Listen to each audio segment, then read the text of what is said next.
प्राणनाथ प्यारे की, बोलो श्री सद्गुरु महाराज की।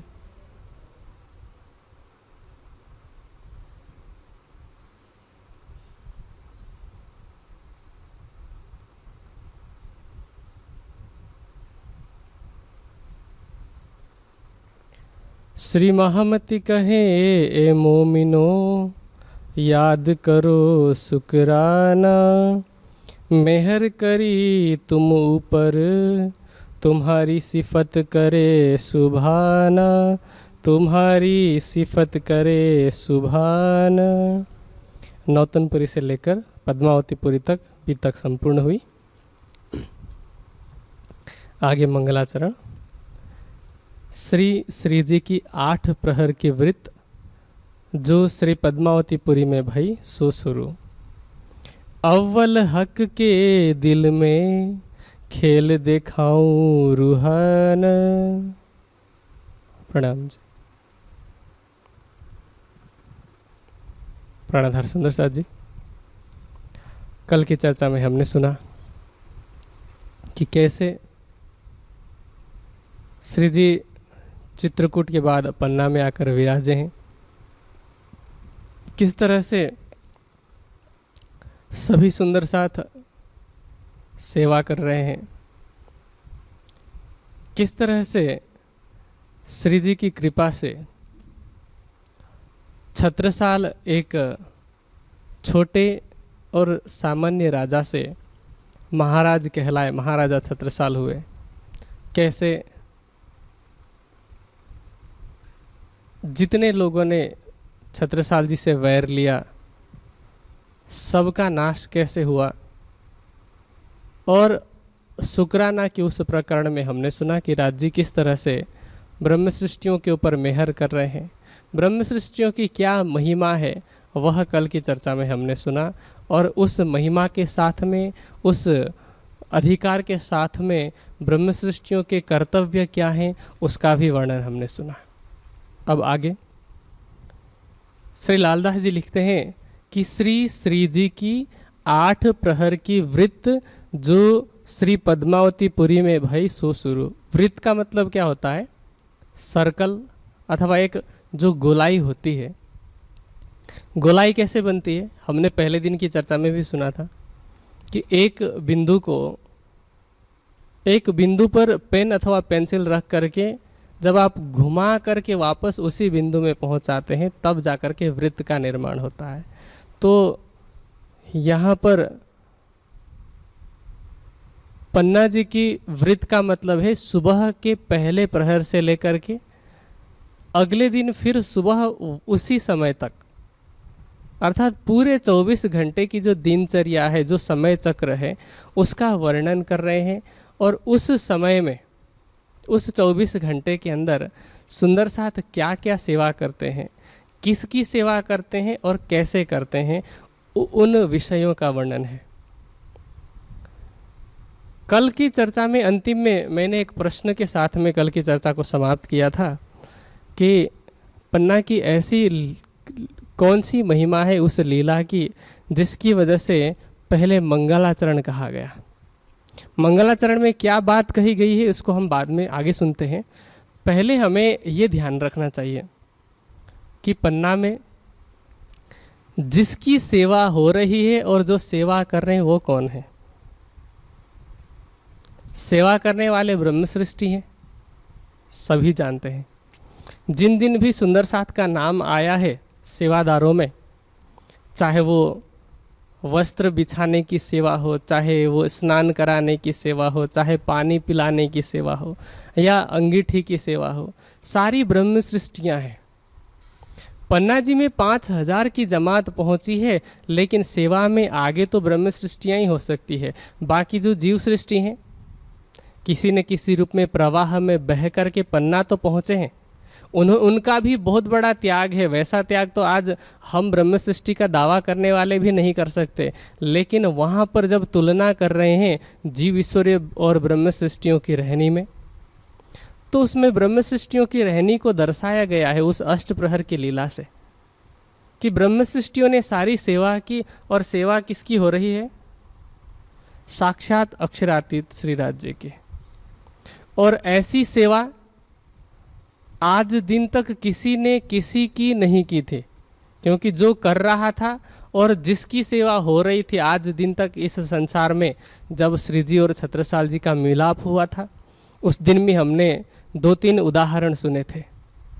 उपमन्यु, आरुणि, एकलव्य, ऐसे बहुत सारे लोगों के उदाहरण सुने थे, शिष्यों के उदाहरण सुने थे जिन्होंने गुरु की सेवा शुश्रूषा की थी। हमने ऐसे भी उदाहरण देखे हैं समाज में, अथवा हमने इतिहास में पढ़ा है कि गौतम बुद्ध जब उनका शिष्य बीमार पड़ जाता है, उनके शिष्य का पेट खराब हो जाता है, कोई पास में जाना नहीं चाहता है, सब घृणा करते हैं, लेकिन गौतम बुद्ध उनकी सेवा करते हैं। उस सेवा की बराबरी आज सामान्य कोई सुंदर साथ नहीं कर सकता, लेकिन पन्ना में जिन ब्रह्म मुनियों ने अक्षरातीत की सेवा की, उस निस्वत के कारण ही सारी सेवा की महिमा है। उसी निस्बत के कारण उनकी इतनी महिमा है कि संसार में इतने बड़े बड़े सेवादारों के होने के बावजूद, इतना बड़ा बड़ा काम करके इतनी बड़ी बड़ी महिमा उनके त्याग की लिखी गई, बताई गई, लेकिन फिर भी ब्रह्म सृष्टियों की सेवा की बराबरी इस संसार में किसी ने नहीं की। इसलिए पन्ना की अष्टप्रहर की सेवा की जो महिमा है इतनी बड़ी है कि उससे पहले मंगलाचरण बताया गया। और उस मंगलाचरण में श्री लालदास जी कहते हैं कि अव्वल हक के दिल में खेल दिखाऊं रूहन। उस भूमिका की बात कर रहे हैं कि पन्ना में जो सेवा हो रही है, सुंदर साथ सेवा कर रहे हैं, उस सेवा की भूमिका कैसे हुई, ऐसा क्या हुआ कि पन्ना में सेवा करने का अवसर ब्रह्म मुनियों को प्राप्त हुआ। तो शुरुआत से लेकर के बातें बता रहे हैं कि अव्वल हक के दिल में खेल दिखाऊं रूहन। सबसे पहले अव्वल मतलब शुरुआत में, इस ब्रह्मांड में माया में आने से पहले सबसे पहले राज जी ने दिल में ले लिया कि मैं ब्रह्म सृष्टियों को, रूहों को खेल दिखाऊं, इश्क रब्द खिलवत की बाता करे सयन। और उन ब्रह्म सृष्टियों के साथ उन ब्रह्म सृष्टियों को खेल दिखाने की भूमिका बनाने के लिए राज जी ने इश्क रब्द की बातें की कि किसका प्रेम बड़ा है। और वह इश्क रब्द बढ़ते बढ़ते ऐसा हुआ कि चाह करें खेल देखने की मैं बरजो 3 बेर। राज जी ने क्या कहा कि तुमने खेल देखने की चाहत की थी, इच्छा की थी, और मैंने तो तुम्हें 3 बार मना किया था। त्यों त्यों मागे फेर फेर रबद चढ़ी सिर मेर। वो जो विवाद चल रहा था प्रेममयी, तो वह रब्द इतना बढ़ गया, मेर का मतलब है पहाड़ की तरह हो गया वह प्रेममय विवाद। और ब्रह्म सृष्टियों ने बार बार जब मांग की तो सबसे पहले ब्रह्म सृष्टियाँ आई ब्रज में। कहते हैं देखा ब्रज रास को तीसरे जो हिसाब, सबसे पहले ब्रज को देखा, ब्रज के बाद रास को देखा, और ये जो तीसरा जागनी का ब्रह्मांड है, इस ब्रह्मांड में ब्रह्म सृष्टियाँ आई। और वह भी कहाँ पर आई, कहते हैं तब लिया हके दिल में ए जो 14 तबक, तिनमें जम्बू द्वीप में भरत खंड बुजरक। कि राज जी ने ऐसा दिल में लिया, अपने हृदय रूपी पर्दे पर ब्रह्म सृष्टियों को कहाँ भेजा, राज जी के पर्दे पर ही तो हम खेल को देख रहे हैं ना। तो उन्होंने ऐसा जगह चुना कि जम्बू द्वीप है, जम्बू द्वीप में भी भरत खंड है, और भरत खंड में भी सबसे बड़ी महिमा किसकी बताई, कहते हैं 3 में विशेख देख के ए जो खंड बुंदेल। और भरत खंड में भी सबसे बड़ी महिमा बुंदेल खंड की। और कहते हैं कायम सिफत 3 की जो तीसरा तकरार ले लिए। जो जागनी का ब्रह्मांड है तीसरा तकरार है, और इस जागनी के ब्रह्मांड में सबसे बड़ी शोभा पन्ना जी की बुंदेलखंड की बताई गई। और बुंदेलखंड में भी तामे सिरदार की ए जो परना ठोर।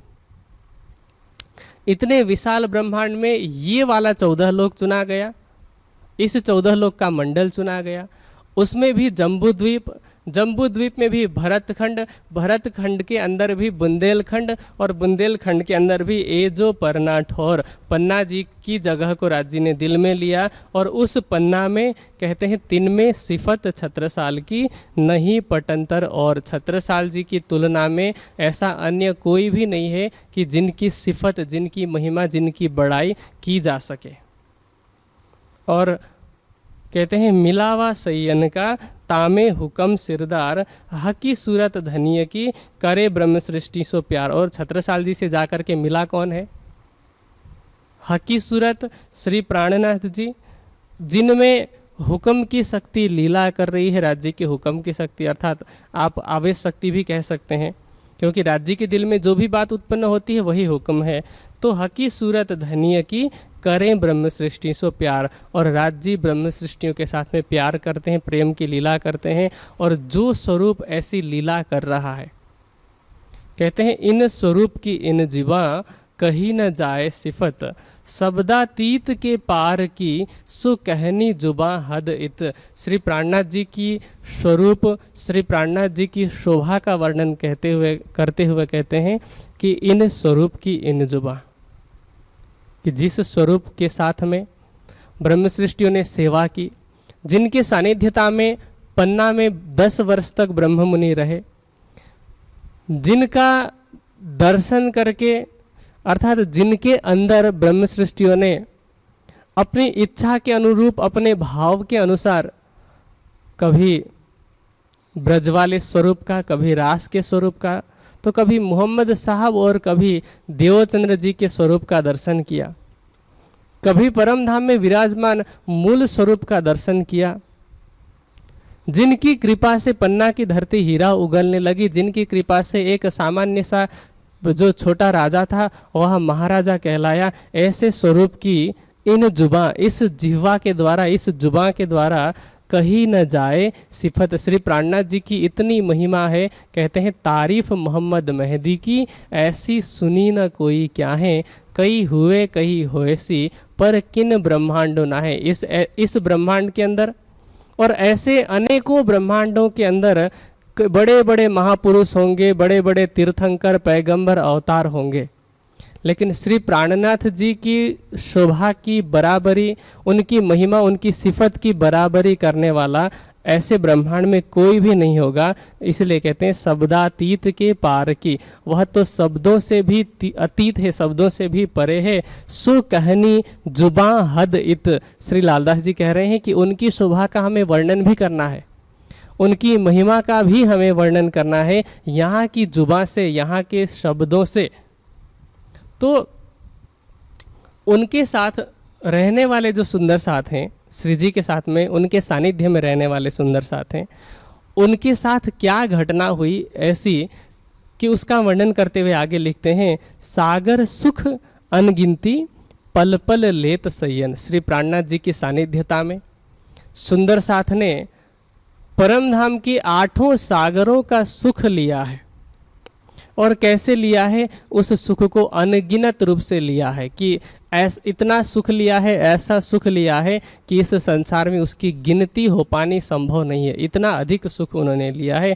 कहते हैं सागर सुख अनगिनती पल पल लेत सयन। जो ब्रह्म सृष्टियाँ पन्ना धाम में 10 साल के अंदर निरंतर रूप से पल पल ग्रहण कर रही थी, जो सेवा में शामिल करते जो इन तन, उस तन की भी जो सेवा कर रहे थे। अक्षरातीत धामधनी श्रीराज जी जिस तन में विराजमान है, क्योंकि नूरी स्वरूप की तो सेवा नहीं हो सकती, चाहे इस जागनी के ब्रह्मांड में हो चाहे परम धाम में। परम धाम में तो सेवा है ही नहीं ना। परम धाम में क्या है? परम धाम में भी तो सुंदर साथ हम जब सेवा पूजा करते हैं, दोपहर को राजभोग लगाते हैं तो कहते हैं ना, एक ले चली साक कटोरी तापे छीन ले चली दूसरी। तो साक भरी हुई कटोरी लेकर के जाते हैं, जंगलों से साक पान मेवा सब लावे। तो ये सब चीज़ हम देखते हैं, हम कह सकते हैं कि परम धाम में सेवा होती है, लेकिन वास्तव में वो सेवा नहीं है। परम धाम में जो हो रही है वह लीला है। लीला और सेवा में थोड़ा फर्क होता है। जब बात सेवा की जाती है, चूंकि परम धाम में तो जिसके माध्यम से सेवा की जा रही है, जो सेवा कर रहा है और जिसकी सेवा की जा रही है, वह एक ही स्वरूप है।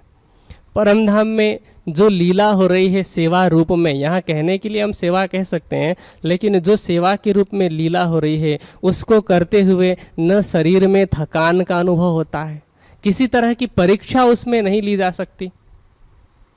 वहाँ पर किसी तरह की अपूर्णता नहीं है, लेकिन सेवा का तात्पर्य तो ये है कि अभाव की स्थिति में भी अपने स्वभाव को न छोड़ें। जो सेवा का अभाव है, चाहे इस संसार में वस्तु का अभाव हो सकता है, आपके शरीर में ऐसा लग सकता है कि ऊर्जा का अभाव है, आपको थकान लग सकती है, किसी वस्तु की कमी महसूस हो सकती है, ऐसी अवस्था में भी आप उस कार्य को करते हैं भावपूर्वक, तो वह सेवा है। परम धाम में सेवा नहीं हो सकती, वहाँ सिर्फ लीला हो सकती है। इसलिए कहते हैं जो सेवा में शामिल करते जो इन तन, उस तन की भी जो सेवा कर रहे थे। राज जी का आवेश जिस तन में विराजमान था, सेवा तो उसी तन की ही हो सकती है ना। तो साक्षात राज जी का स्वरूप मान करके उन ब्रह्म मुनियों ने जो सेवा की, ये अष्टप्रहर की सेवा उस प्रत्येक सुंदर साथ के लिए सिखापन है। चाहे वह सामान्य सुंदर साथ हो, चाहे वह प्रचारक हो, कोई महात्मा ज्ञानी हो, मठाधीश हो, गादीपति हो, जगत गुरु हो, प्रत्येक उस सुंदर साथ के लिए सिखापन है जो श्री प्राणनाथ जी के स्वरूप को एक साधु, संत, महात्मा, कवि, महापुरुष अथवा महान विभूति के रूप में दर्शाते हैं। क्योंकि एक परम धाम की ब्रह्म सृष्टि किसी भी लौकिक महापुरुष की उस तरह से सेवा नहीं करेगी जिस सेवा का वर्णन हो रहा है। और जगह जगह पर अष्टप्रहर की सेवा में मिहिरराज का नाम कहीं पर नहीं है कि मिहिरराज की सेवा हो रही है। छत्रसाल जी ने कहीं पर भी इन अष्टप्रहर की सेवा में उनको लौकिक गुरु के रूप में नहीं देखा है। किसी भी ब्रह्म मुनि की आप बात करें तो वहाँ पर उन्होंने अक्षरातीत के रूप में ही उनको देखा है। चाहे आप छठे प्रहर की लीला में कंचन थाल चहुमुखा दिवाला कह करके आरती करते हैं, कोई ब्रह्म सृष्टि किसी महान पुरुष की आरती क्यों उतारेगी बिना अपने प्रियतम के? आरती उतारने की परंपरा कहाँ से शुरू हुई?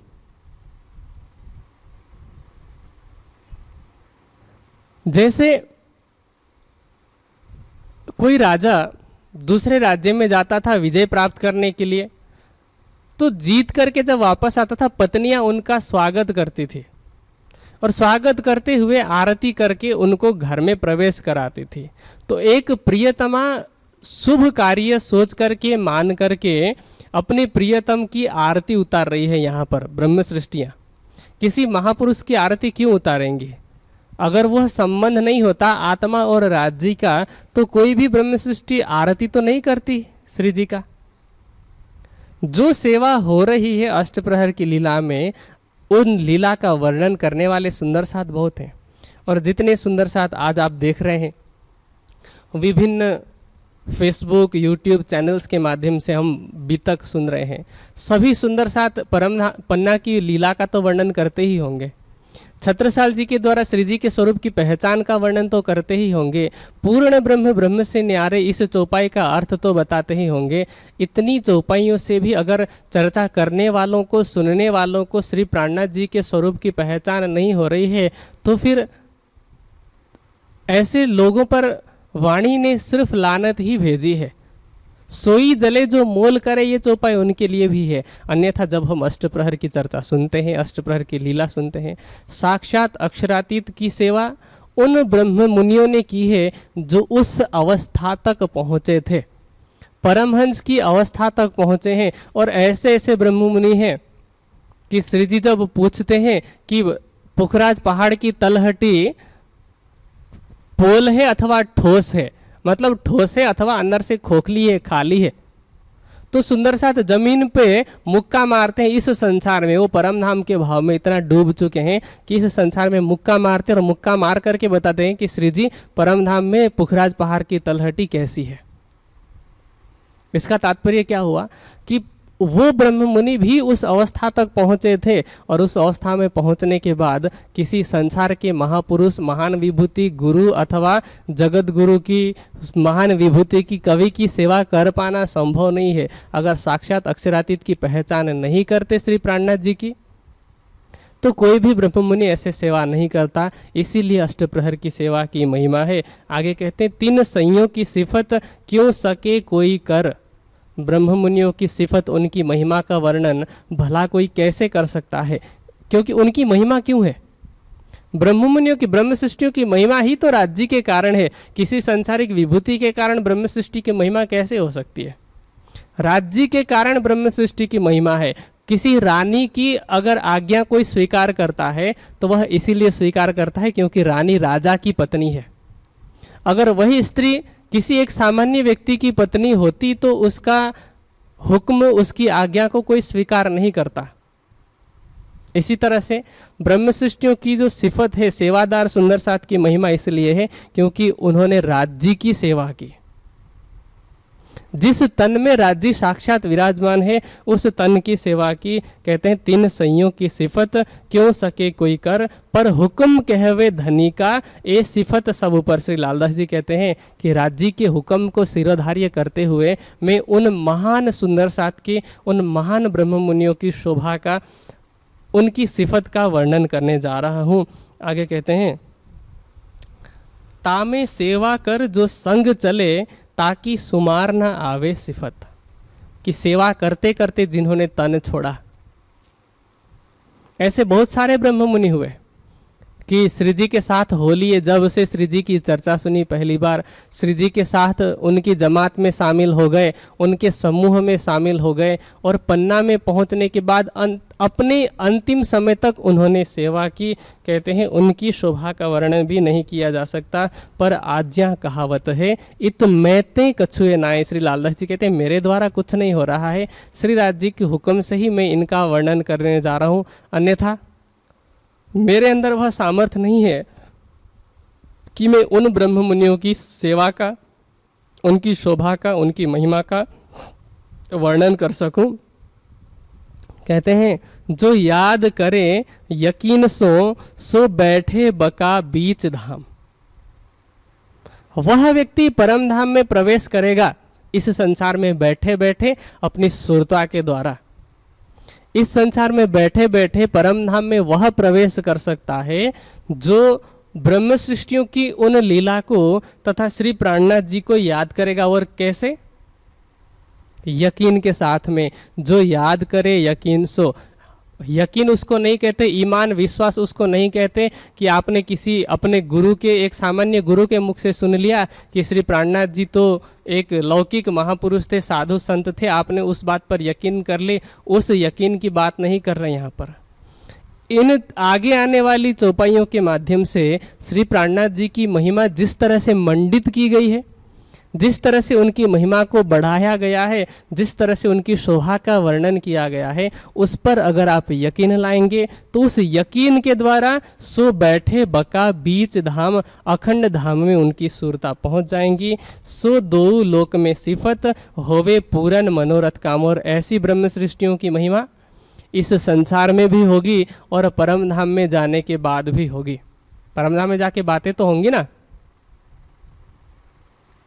कि जो हमने वादा किया था 100 बेर देखो अजमाए के तो भी ना भूले हम। वहाँ जाने के बाद बात तो अवश्य होगी कि कौन भूला है, किसने याद किया है, किसने राज्य को, किसने अपने प्रियतम को प्रियतम ही माना और किसने अपने प्रियतम को परपुरुष बना दिया। कौन अपने प्रियतम की महिमा को मंडित कर रही है और कौन उनकी महिमा को नीचा दिखा रही है, खंडित कर रही है। इन सब बातों की चर्चा तो परम धाम में अवश्य होगी। इसीलिए कहते हैं सो दो लोक में सिफत होवे पूरे मनोरथ काम। ब्रह्म सृष्टियों की सारी मनोरथ, सारी कामनाएं इस संसार में भी पूरी होंगी और परम धाम में भी ऐसी ब्रह्म सृष्टियों की महिमा गाई जाएगी।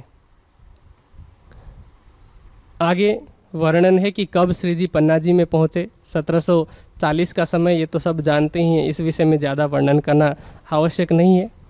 कि श्री जी जब पन्ना पहुँचे हैं, पन्ना पहुँचने के बाद ये लीला हो रही है और उनकी शोभा का वर्णन भी इतने शब्दों में, इतनी चौपाइयों में किया। कहते हैं सेवा सिफत मोमिन की पहुँचत है सब हक। ब्रह्म सृष्टियों ने जो सेवा की किस तक पहुँचती है? सीधे राज्य तक पहुंचती है, लेकिन वो तब पहुंचेंगी जब आप राज्य का भाव लेकर के सेवा करेंगे। आप किसी लौकिक महापुरुष की सेवा करेंगे तो उसी तक भाव पहुंचेंगे। अगर आप मिहिर राज समझ करके सेवा कर रहे हैं एक लौकिक भाव से, तब तो वो भाव राज्य तक पहुंचने वाले नहीं हैं। राज्य का भाव लेंगे तो राज्य तक पहुंचेंगे। कहते हैं सेवा सिफत मोमिन की, पहुंचत है सब हक, इन समान बंदगी नहीं कोई बुजुर्ग। ब्रह्म सृष्टियों ने जो सेवा की, उनके जैसी बुजुर्ग मतलब उनके जैसी महान और कोई कार्य हो ही नहीं सकता। और कहते हैं और सुन्नत जमात की, जो बातें हक सोहबत, तिनको दीदार जो करे, ताकि न आवे जुबा सिफत। और उन ब्रह्म सृष्टियों की, जिन ब्रह्म सृष्टियों ने राज्य की सानिध्यता में, श्री प्राणनाथ जी की सानिध्यता में रह करके 10 साल तक सेवा की, अब यहाँ श्री जी की शोभा का वर्णन नहीं कर रहे हैं। श्री लालदास जी कहते हैं कि जिन ब्रह्म मुनियों ने शोभा की सेवा की, उन ब्रह्म मुनियों का भी अगर दीदार करे कोई, उन ब्रह्म मुनियों का भी दर्शन करे, तो कहते हैं ताकि न आवे जुबा सिफत, उसकी महिमा इस संसार में इस जुबा से नहीं की जा सकती।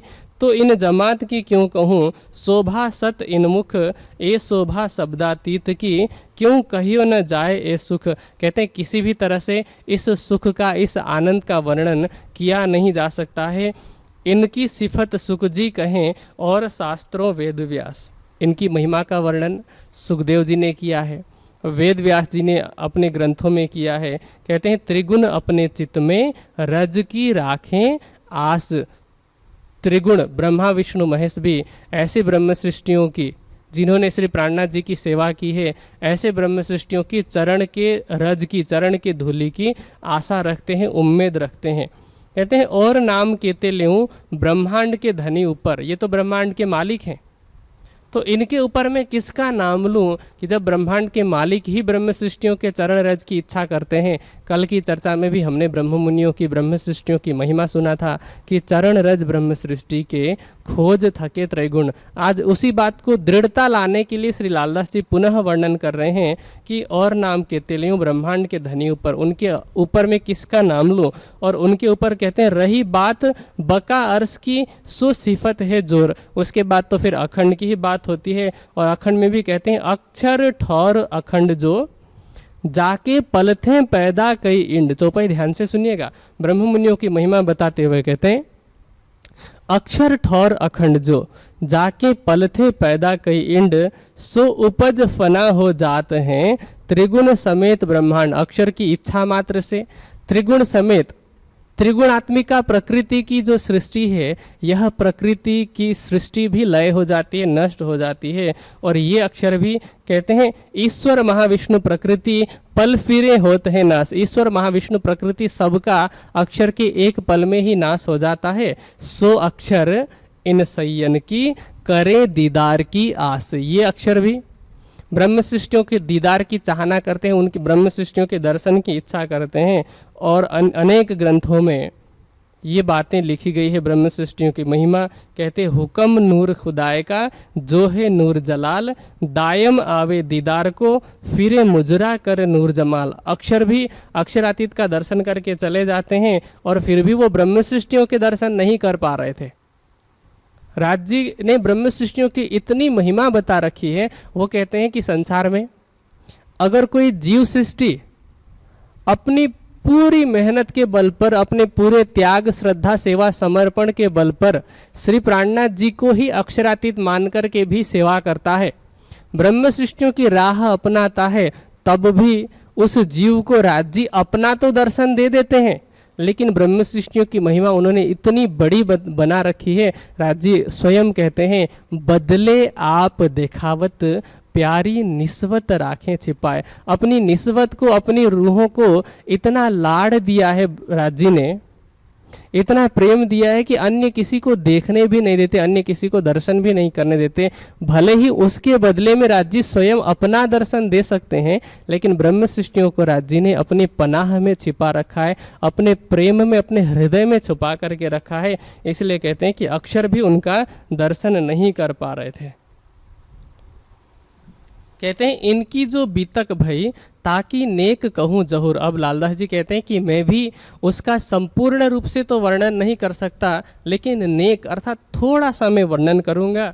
ए सागर सुख अनगिनती पन्ना में ब्रह्म मुनियों ने जो सेवा करके सुख लिया, आनंद लिया, वह तो सागर के माफिक है, सागर के बराबर है। और उस अनगिनत सागर के सुखों में से मैं कुछ बूंदों का वर्णन ही कर सकता हूँ। कहते हैं सो कहियो न जावे नूर, उस का वास्तविक वर्णन तो नहीं हो सकता, नूरी शोभा का वर्णन तो नहीं हो सकता। मैं बस एक कहावे हक का हुक्म करे वास्ते याद मोमिन, राज्य के हुक्म से किसके लिए? आगे आने वाले मोमिन, आगे आने वाली ब्रह्म सृष्टि याद कर सके। कह रहे हैं करे वास्ते याद मोमिन, ब्रह्म सृष्टियों को याद दिलाने के लिए। और याद क्यों दिलाना? पन्ना धाम की लीला को याद क्यों करा रहे हैं? ताकि सुंदर साथ को उस लीला से पहचान हो सके। पहले ये पहचान हो कि किसकी सेवा की थी ब्रह्म सृष्टियों ने, हमें किसकी सेवा करनी है। दूसरी ये पहचान हो कि सेवा कैसे करनी है। दोनों बातें हैं, किसकी सेवा और कैसी सेवा, ये दोनों मायने रखती है। आपने ये तो पता कर लिया अगर कि हमें प्राणनाथ जी की सेवा करनी है, लेकिन कैसे करनी है वो पता नहीं है। अगर हृदय में भाव नहीं है, ज्ञान दृष्टि से पता है कि हमें प्राणनाथ जी की सेवा करनी है, तो बिना भाव के आप सेवा ज्ञान से पता होने के बावजूद भी नहीं कर सकते। इसीलिए ब्रह्म सृष्टियों को याद दिलानी है, चाहे वह वाणी हो चाहे बीतक हो। वाणी में कहते हैं चरणे आए सो तो सही, पर पिछला साथ कारण वाणी कही। आगे आने वाले सुंदर साथ के लिए, भविष्य में जो सुंदर साथ आए उन्हें मार्गदर्शन मिले। पन्ना धाम में जितने सुंदर साथ थे वो ब्रह्म सृष्टि तो जागृत हो चुके थे, लेकिन हम सब के लिए वाणी का जिल्द बंधवाया गया केशवदास जी के द्वारा, श्री लालदास जी के द्वारा यह बीतक लिखाई गई, ताकि आने वाले सुंदर साथ को वाणी के द्वारा सिद्धांत का पता चल सके और बीतक के द्वारा उदाहरण का पता चल सके। वाणी के द्वारा ये पता चले कि क्या करना है, बीतक के द्वारा ये पता चल सके कि कैसे करना है। तो उदाहरण का ज्ञान दिया। कहते हैं करे वास्ते याद मोमिन। अब हम ब्रह्म सृष्टियों का कर्तव्य है कि उन लीलाओं को हम याद करें इन आगे के अष्टप्रहर की चौपाइयों के द्वारा, और फिर याद करके हृदय में वही भाव लेकर के जब भी हम पन्ना जाएं तो पन्ना जाते हुए भी हमें यह भाव हो अगर कि यहाँ पर साक्षात अक्षरातीत विराजमान है और ब्रह्म मुनियों ने साक्षात अक्षरातीत की 10 वर्ष तक इस स्थान में प्रत्यक्ष रूप से सेवा की और आज भी परोक्ष रूप से राज्य लीला कर रहे हैं। ये भाव रहेगा तो आप स्वयं में परिवर्तन देखेंगे पन्ना धाम में पहुँचने के बाद। और यहाँ पर भी क्योंकि बातिनी रूप में तो प्रत्येक ब्रह्म सृष्टि का दिल परम धाम है। राज्य तो जहाँ ब्रह्म सृष्टि है वहीं राज्य है और जहाँ राज्य है वहीं परम धाम है। पन्ना धाम को अगर परम धाम की शोभा मिली है जाहिरी रूप में, तो बातिनी रूप में ब्रह्म मुनियों का हृदय भी परम धाम है।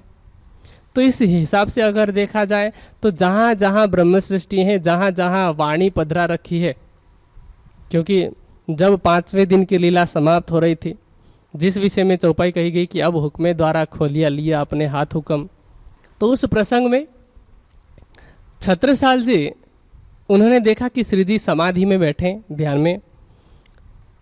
सभी सुंदर साथ ने सोचा कि श्री जी ने अपना तन छोड़ दिया है, इस वजह से उस विरह में तड़प करके कईयों ने तन छोड़ा।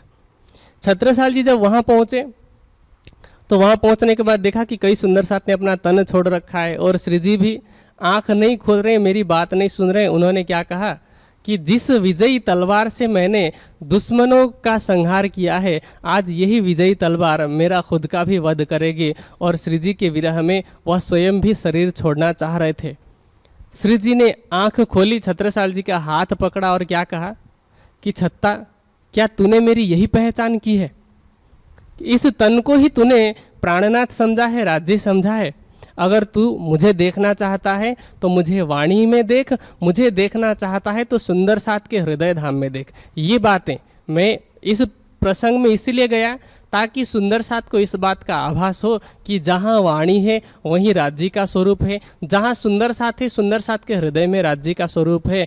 तो वाणी के प्रचार के लिए और जब हम सुंदर साथ की सेवा करें तो उस समय में हम ये सोच करके करें कि श्री जी ने स्वयं को वाणी के अंदर और सुंदर साथ के हृदय धाम में बताया है।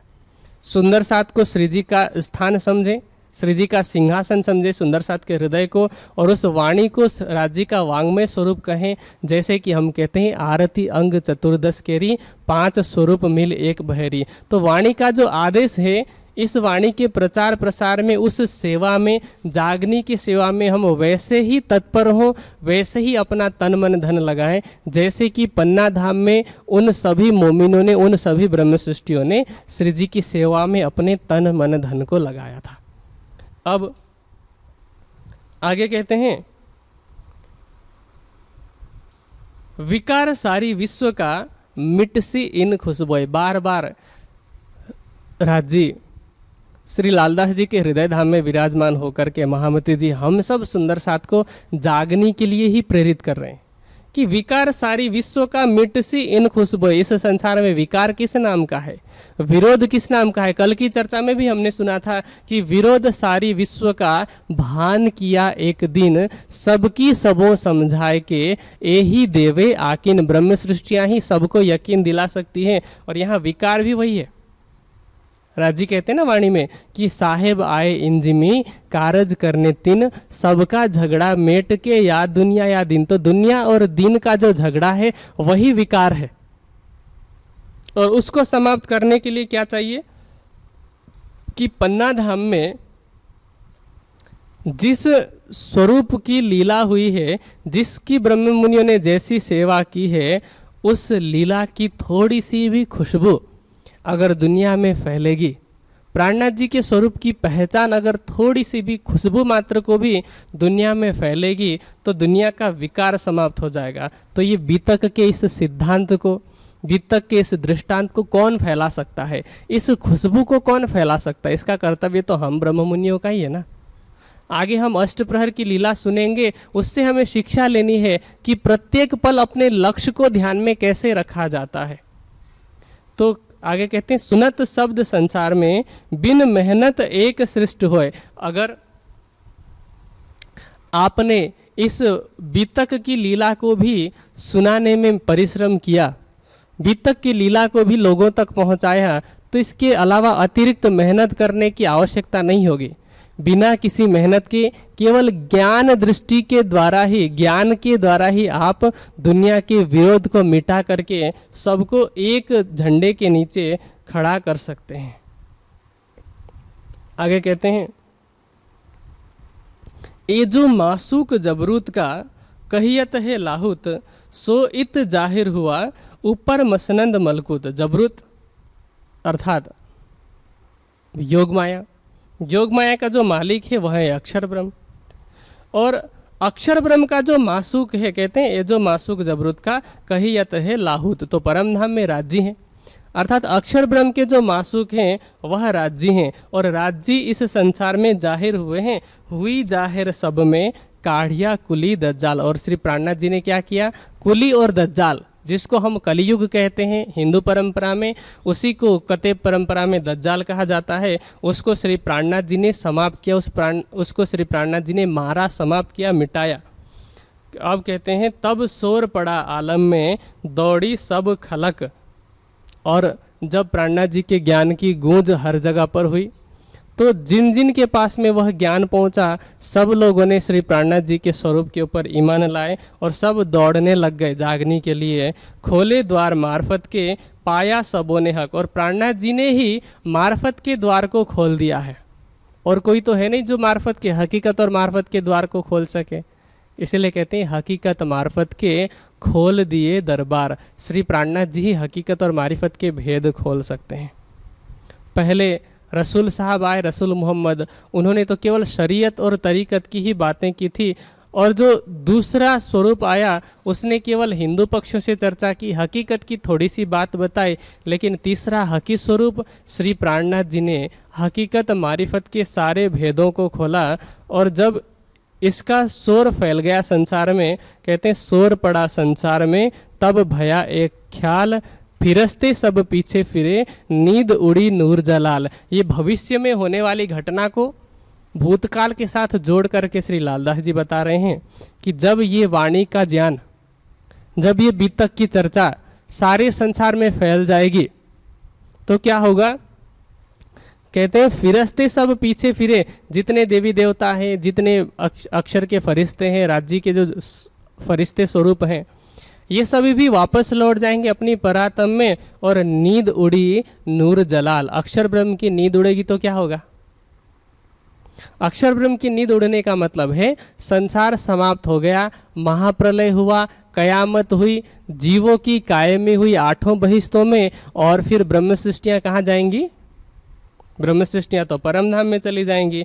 कैसे जाएंगी? कहते हैं सैया अपने महल में पहुँचे नूर जमाल। अगर ऐसा होगा, कैसा होगा कि ब्रह्म सृष्टियों के माध्यम से वाणी और वित्त का ज्ञान फैलेगा दुनिया में, तो सारे संसार में शोर मच जाएगा, अक्षर की नींद खुल जाएगी। सैया अपने महल में पहुँचे नूर जमाल, खेल देख पीछे फिरे होए इत खुशहाल। परम धाम की ब्रह्म सृष्टियाँ खेल देख करके वापस लौट जाएंगी और परम धाम में जाकर के खुशहाली की, आनंद की लीला करेंगी। ये है मंगलाचरण। कि कैसे करना है, क्या करना है, मंगलाचरण में ही बता दिया संक्षेप में। और आगे कहते हैं श्री महामती कहे मोमिनो सुनियो मंगलाचरण, कि आपने मंगलाचरण को सुना और मंगलाचरण को आगे भी आप सुनिए। कहते हैं अपनी बीतक देखियो। किसकी बीतक है? वो सिर्फ छबील दास जी की, गरीबदास जी की, मायाराम जी की, उनकी बीतक नहीं है। सिर्फ लालदास जी की, मुकुंद दास जी की, टेकचंद, बुलचंद मोदी, इन सब की सेवा, इन सब का तो नाम आएगा ही, लेकिन केवल उनकी बीतक नहीं है।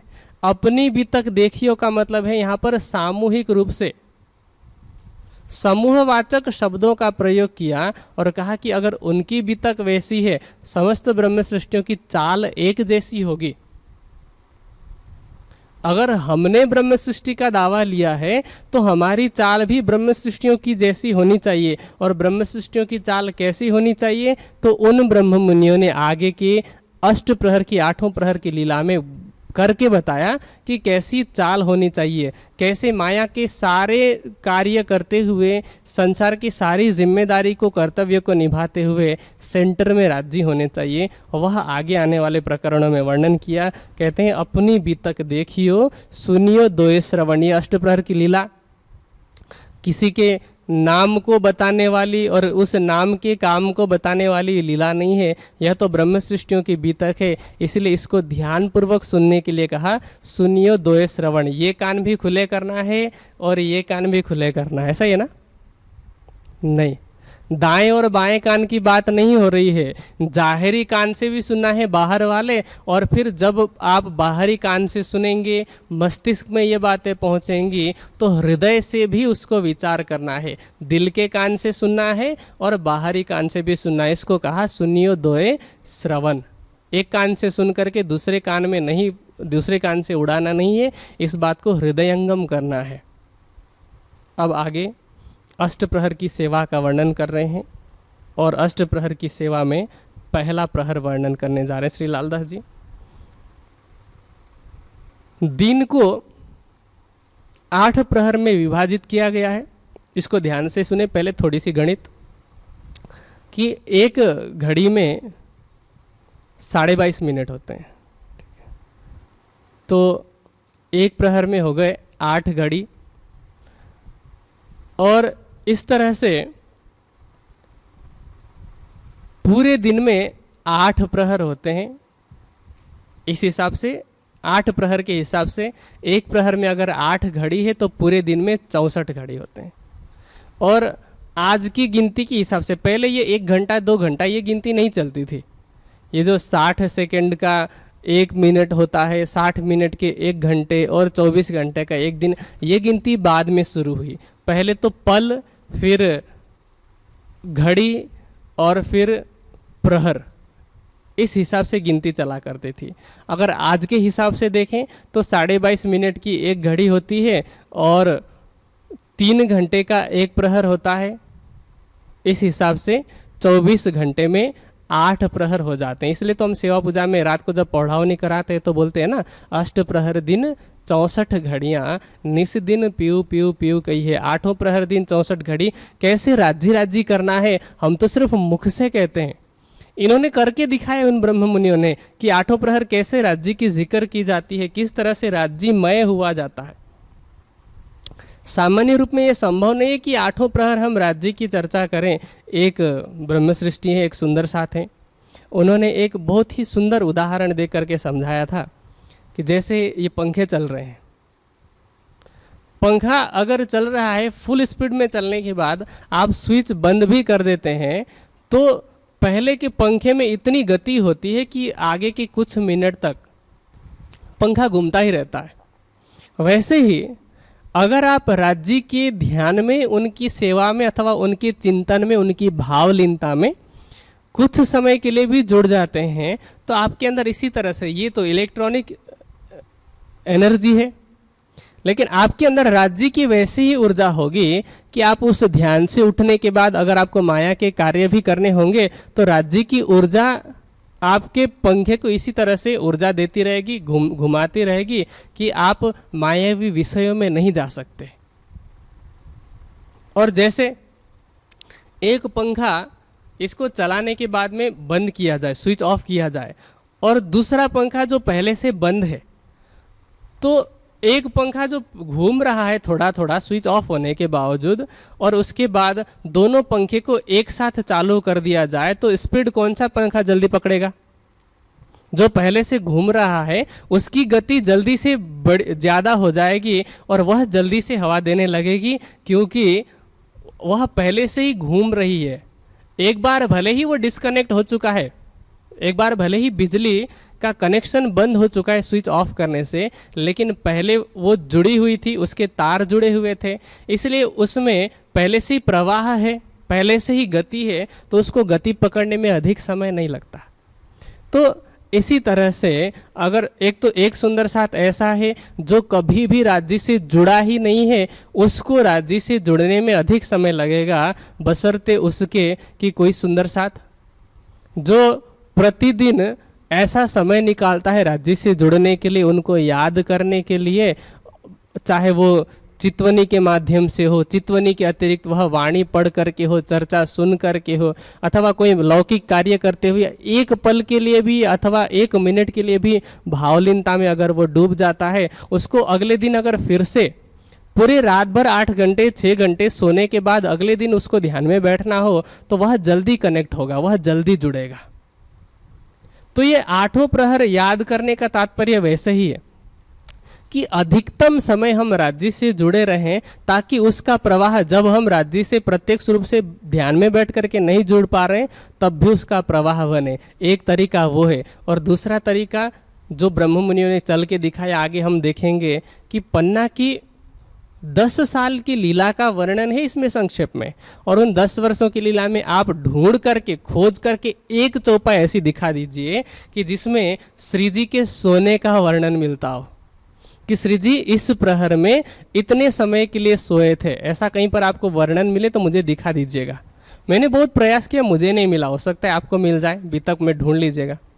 मुझे नहीं मिला कि एक भी चौपाई ऐसी नहीं कि उसमें किसी सुंदर साथ के सोने का वर्णन मिला हो। सुंदर साथ सोते होंगे, जो सामान्य सुंदर साथ है, जो जीव सृष्टियों के जमात है, वो कभी ना कभी जा कर के सो जाते होंगे, लेकिन इनमें तो बहुत सारे ऐसे ब्रह्म मुनि हैं जो पूरे 24 घंटे जागते रहते हैं और ऐसी अवस्था प्राप्त कर चुके हैं, प्रकृति की मर्यादा से भी ऊपर उठ चुके हैं, परमहंस की अवस्था प्राप्त कर चुके हैं ना। परमहंस की अवस्था में पहुंचने के बाद तो प्रकृति का बंधन उन पर हावी नहीं होता है। अगर प्रकृति का बंधन होता, आज के मेडिकल साइंस के द्वारा आप देखें तो कोई भी व्यक्ति लगातार बिना सोए केवल 72 घंटे तक ही रह सकता है। एक भी पल सोए बिना, एक भी मिनट सोए बिना, बिना कोई किसी प्रकार का नींद लिए अधिकतम सीमा 72 घंटे की है, और यहाँ पर कोई सीमा ही नहीं है। 10 वर्ष तक किसी के सोने का वर्णन ही नहीं मिलता। सोचे कि वो किस अवस्था में पहुंच चुके होंगे। तो ऐसे सुंदर साथ की सेवा का वर्णन कर रहे हैं। अब सोचिए, पहला प्रहर शुरू कब से होता है? सुबह के 6 बजे से पहला प्रहर शुरू होता है, और जब हमें पता है कि 3 घंटे का एक प्रहर है, इसका मतलब है कि सुबह के 6 बजे से लेकर के 9 बजे तक का जो समय है वह पहले प्रहर का है। और पहले प्रहर में क्या होता होगा, आप अनुमान कीजिए। बीतक नहीं भी पढ़ेंगे, सुबह सुबह 6 बजे क्या हो रहा होता है सामान्य रूप में घरों में? लोग अपने बिस्तर पर होते हैं, जो खेत में काम करने वाले हैं वो खेत में गए होते हैं। अब यहाँ चूंकि साक्षात अक्षरातीत श्री जी साहब विराजमान है, तो वह एक सैया पर विराजमान है, श्री जी सो नहीं रहे हैं। और उस सैया की शोभा का वर्णन करते हुए कहते हैं, सुंदर सेज स्वरूप की अति प्यारी भरी नूर, जिस सैया पर श्री जी विराजमान है। कहते हैं ना, जो माशुक होता है, जो प्रेमी होता है, प्रेमी की हर चीज अच्छी लगती है इस संसार में। एक लौकिक उदाहरण दें तो एक माँ है, माँ के सामने उसका बेटा जो जिस कपड़े को अथवा जिस ड्रेस को सबसे ज़्यादा वाहियात समझा जाता है, वियर्ड समझा जाता है, मान लीजिए कि कोई नारंगी रंग का चमकीला भी वस्त्र पहन करके चला जाए, शारीरिक रूप से कोई काला कलूटा क्यों ना हो, लेकिन अगर वो अपनी माँ के सामने जाएगा और पूछेगा कि माँ मैं कैसा दिख रहा हूँ, तो माँ क्या कहेगी? मेरा राजा बेटा ही कहेगी ना, कि मेरा राजा बेटा सबसे सुंदर दिख रहा है। एक माँ के सामने उसका बेटा चाहे कितना भी कुरूप हो और किसी दूसरा का बेटा कितना भी सुंदर हो, उसके लिए तो खुद का बेटा ही सुंदर लगता है ना। जिससे प्रेम होता है, इस संसार का एक और उदाहरण दे, ये तो माँ बेटे का रिश्ता हो गया। प्रेमी और प्रेमास्पद का रिश्ता देखना है, आशिक और मासूक का, ब्रह्म सृष्टियों की तरह उसकी राह में थोड़ा सा चलते हुए, तो देखिए लैला और मजनू का दृष्टांत। लैला कैसी थी? लैला को लैला इसीलिए कहा जाता था क्योंकि वह रात की तरह काली थी। लैल रात को कहते हैं ना उर्दू में, तो वह रात की तरह काली थी, लेकिन फिर भी मजनू उनको इतना प्रेम करता था। तो जिससे प्रेम होता है उसकी हर चीज़ से प्रेम होता है, चाहे उसके अंग हो, चाहे उसके वस्त्र हो, चाहे उसकी हंसी हो, मुस्कान हो। दूसरों के लिए हो सकता है कि उसका हंसने का तरीका भद्दा लगे, किसी को वियर्ड लगे, किसी को अजीब सा लगे, लेकिन जिससे प्रेम होता है उसकी हर चीज़ अच्छी लगती है। वैसे तो इस संसार में जो तन धारण किया गया है, वह तन किससे बना है? पंचभौतिक तन से ही बना है ना। मिहिर राज जी के जिस तन में अक्षरातीत विराजमान है, वह तन भी पंचभौतिक है। उस तन को भी शौच इत्यादि की आवश्यकता पड़ती होगी, उस तन को भी भोजन की आवश्यकता पड़ती है। सर्दी गर्मी वर्षा से वह तन भी कहीं ना कहीं प्रभावित होता है। उस तन में भी मैं काम क्रोध लोभ मोह इत्यादि विकार की बात नहीं कर रहा हूँ। वात पित्त और कफ रूपी विकार उस तन को भी सताते होंगे, लेकिन सुंदर साथ तो ये देख नहीं रहा है ना, उन्होंने तो उस तन को देखा ही नहीं। सुंदर साथ उनकी सेवा कर रहे हैं साक्षात अक्षरातीत मान करके।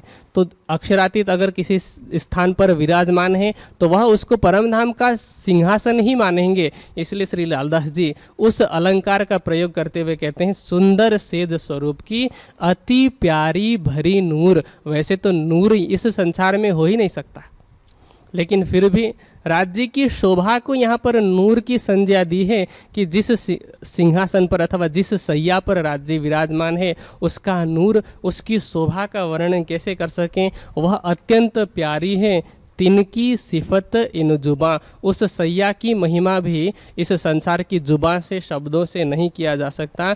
क्यों कर कहूँ जहूर में उसका वर्णन कैसे करूँ, किस तरह से करूँ। कहते हैं अत प्यारा लाल पलंग, लाल रंग का पलंग है, पचरंगी पाटी मिही भर, और ऊपर से जो बिछोने के ऊपर चादर बिछाई जाती है 5 रंग की है।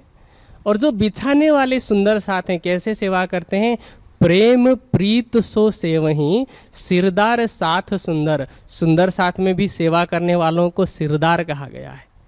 और वो कैसे सेवा कर रहे हैं, प्रेम प्रीति सो सेवही, प्रेम में प्रीति होती है।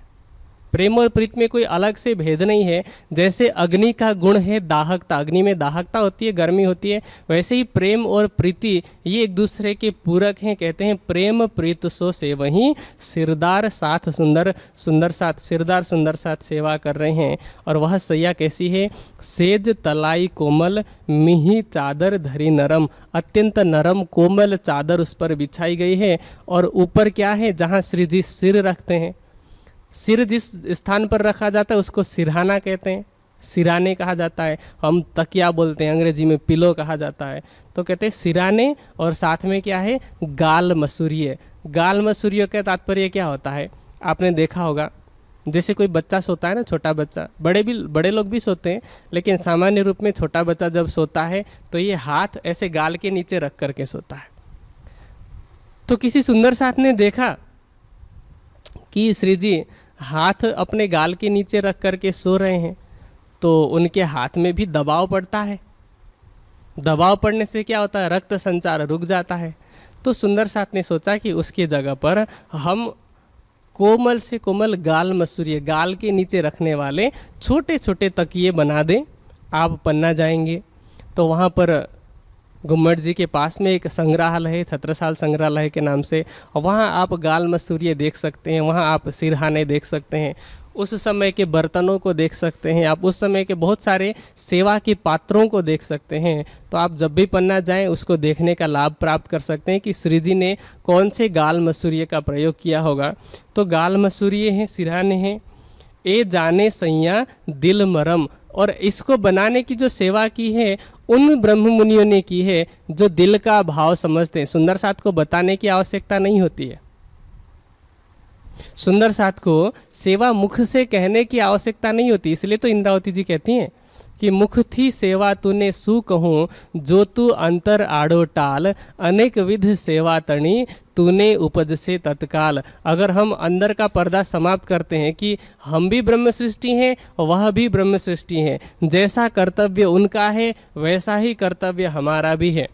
अगर कोई सुंदर साथ ऊपर बैठ कर के चर्चा सुना रहा है, इसका मतलब ये नहीं कि जागनी का कर्तव्य केवल उसका ही है, जागनी रूपी सेवा करने का काम केवल उसका ही, ऐसा नहीं है। हम सबका कार्य है इसमें, लेकिन हाँ, सब लोग एक ही जैसा कार्य नहीं कर सकते। प्रत्येक सुंदर साथ अलग अलग कार्य में उसके पास परफेक्शन होता है, अलग अलग कामों में दक्षता होती है, और जागनी के लिए सारे काम करने की आवश्यकता होती है। तो जो सुंदर साथ जिसमें दक्ष है, जिसमें वह कुशल है, वह कार्य करे, लेकिन लक्ष्य में क्या रखे कि हमें जागनी का कार्य करना है। यहाँ पन्ना में भी श्री जी की सेवा करने वाले सारे सुंदर साथ सारे काम नहीं कर सकते। जैसे बनमाली दास हैं, वो बढ़ई का काम करते हैं। उन्होंने श्री जी को जब पीठ में कभी अगर खुजली होती है तो पीठ खुजाने के लिए ऐसे हाथ पीछे लेके जाना पड़ता है, तो वो कष्ट न हो इसलिए, क्योंकि वो बड़े ही, उनको उस कार्य में दक्षता है। लकड़ी का उन्होंने पंजा जैसा बना दिया जिससे श्री जी खुजाते हैं। अब सुंदर बनमाली दास उसको देख करके सोचते हैं कि मतलब मैं इतना सौभाग्यशाली हूँ कि मेरे द्वारा बनाए गए उस पंजे से श्री जी अपना शरीर खुजला रहे हैं। सोचिए, अब कोई दूसरा, हम आपस में तुलना करने लग जाएं कि फलाने सुंदर साथ ने तो ऐसी सेवा नहीं की, तो जो सेवा बनमाली दास जी ने की वैसा कोई और कर नहीं सकता, और जो सेवा किसी और ने की वैसी सेवा बनमाली दास जी नहीं कर सकते। सबकी अपनी अपनी दक्षता है, वैसे ही जागनी के कार्य में भी हर सुंदर साथ की अपनी अपनी दक्षता विशेषता है। हम सब सुंदर साथ को हर तरह का भेदभाव छोड़ करके इस कार्य में अपना अपना योगदान देना चाहिए।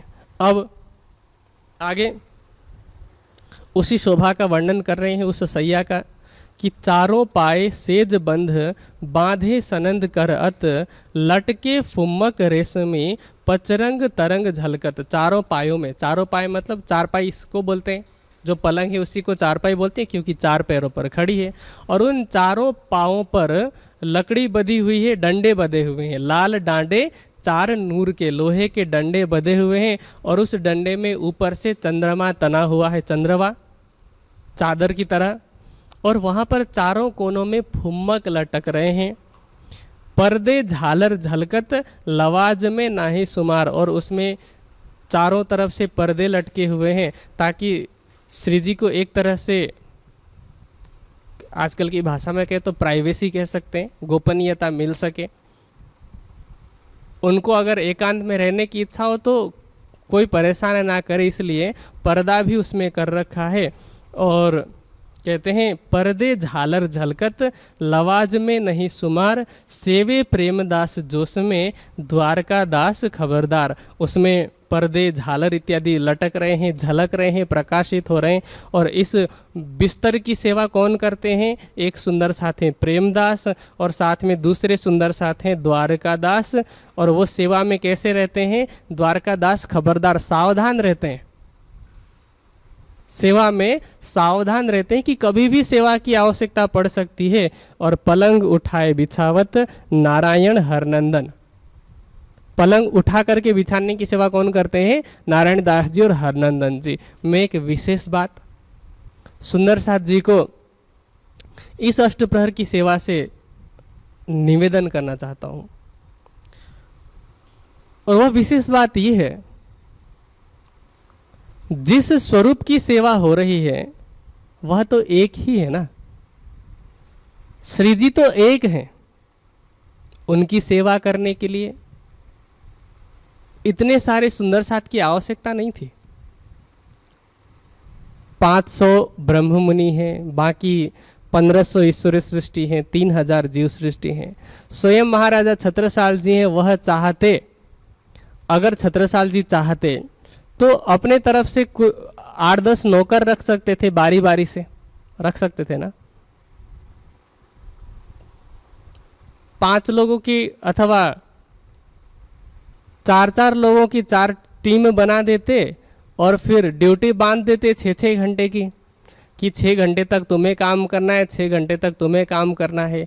एक भोजन बना देता, राजा थे, रसोई की तो कमी होगी नहीं, तो एक भोजन बना देता, कोई खिलाता, कोई स्नान कराता, सारे काम हो जाते।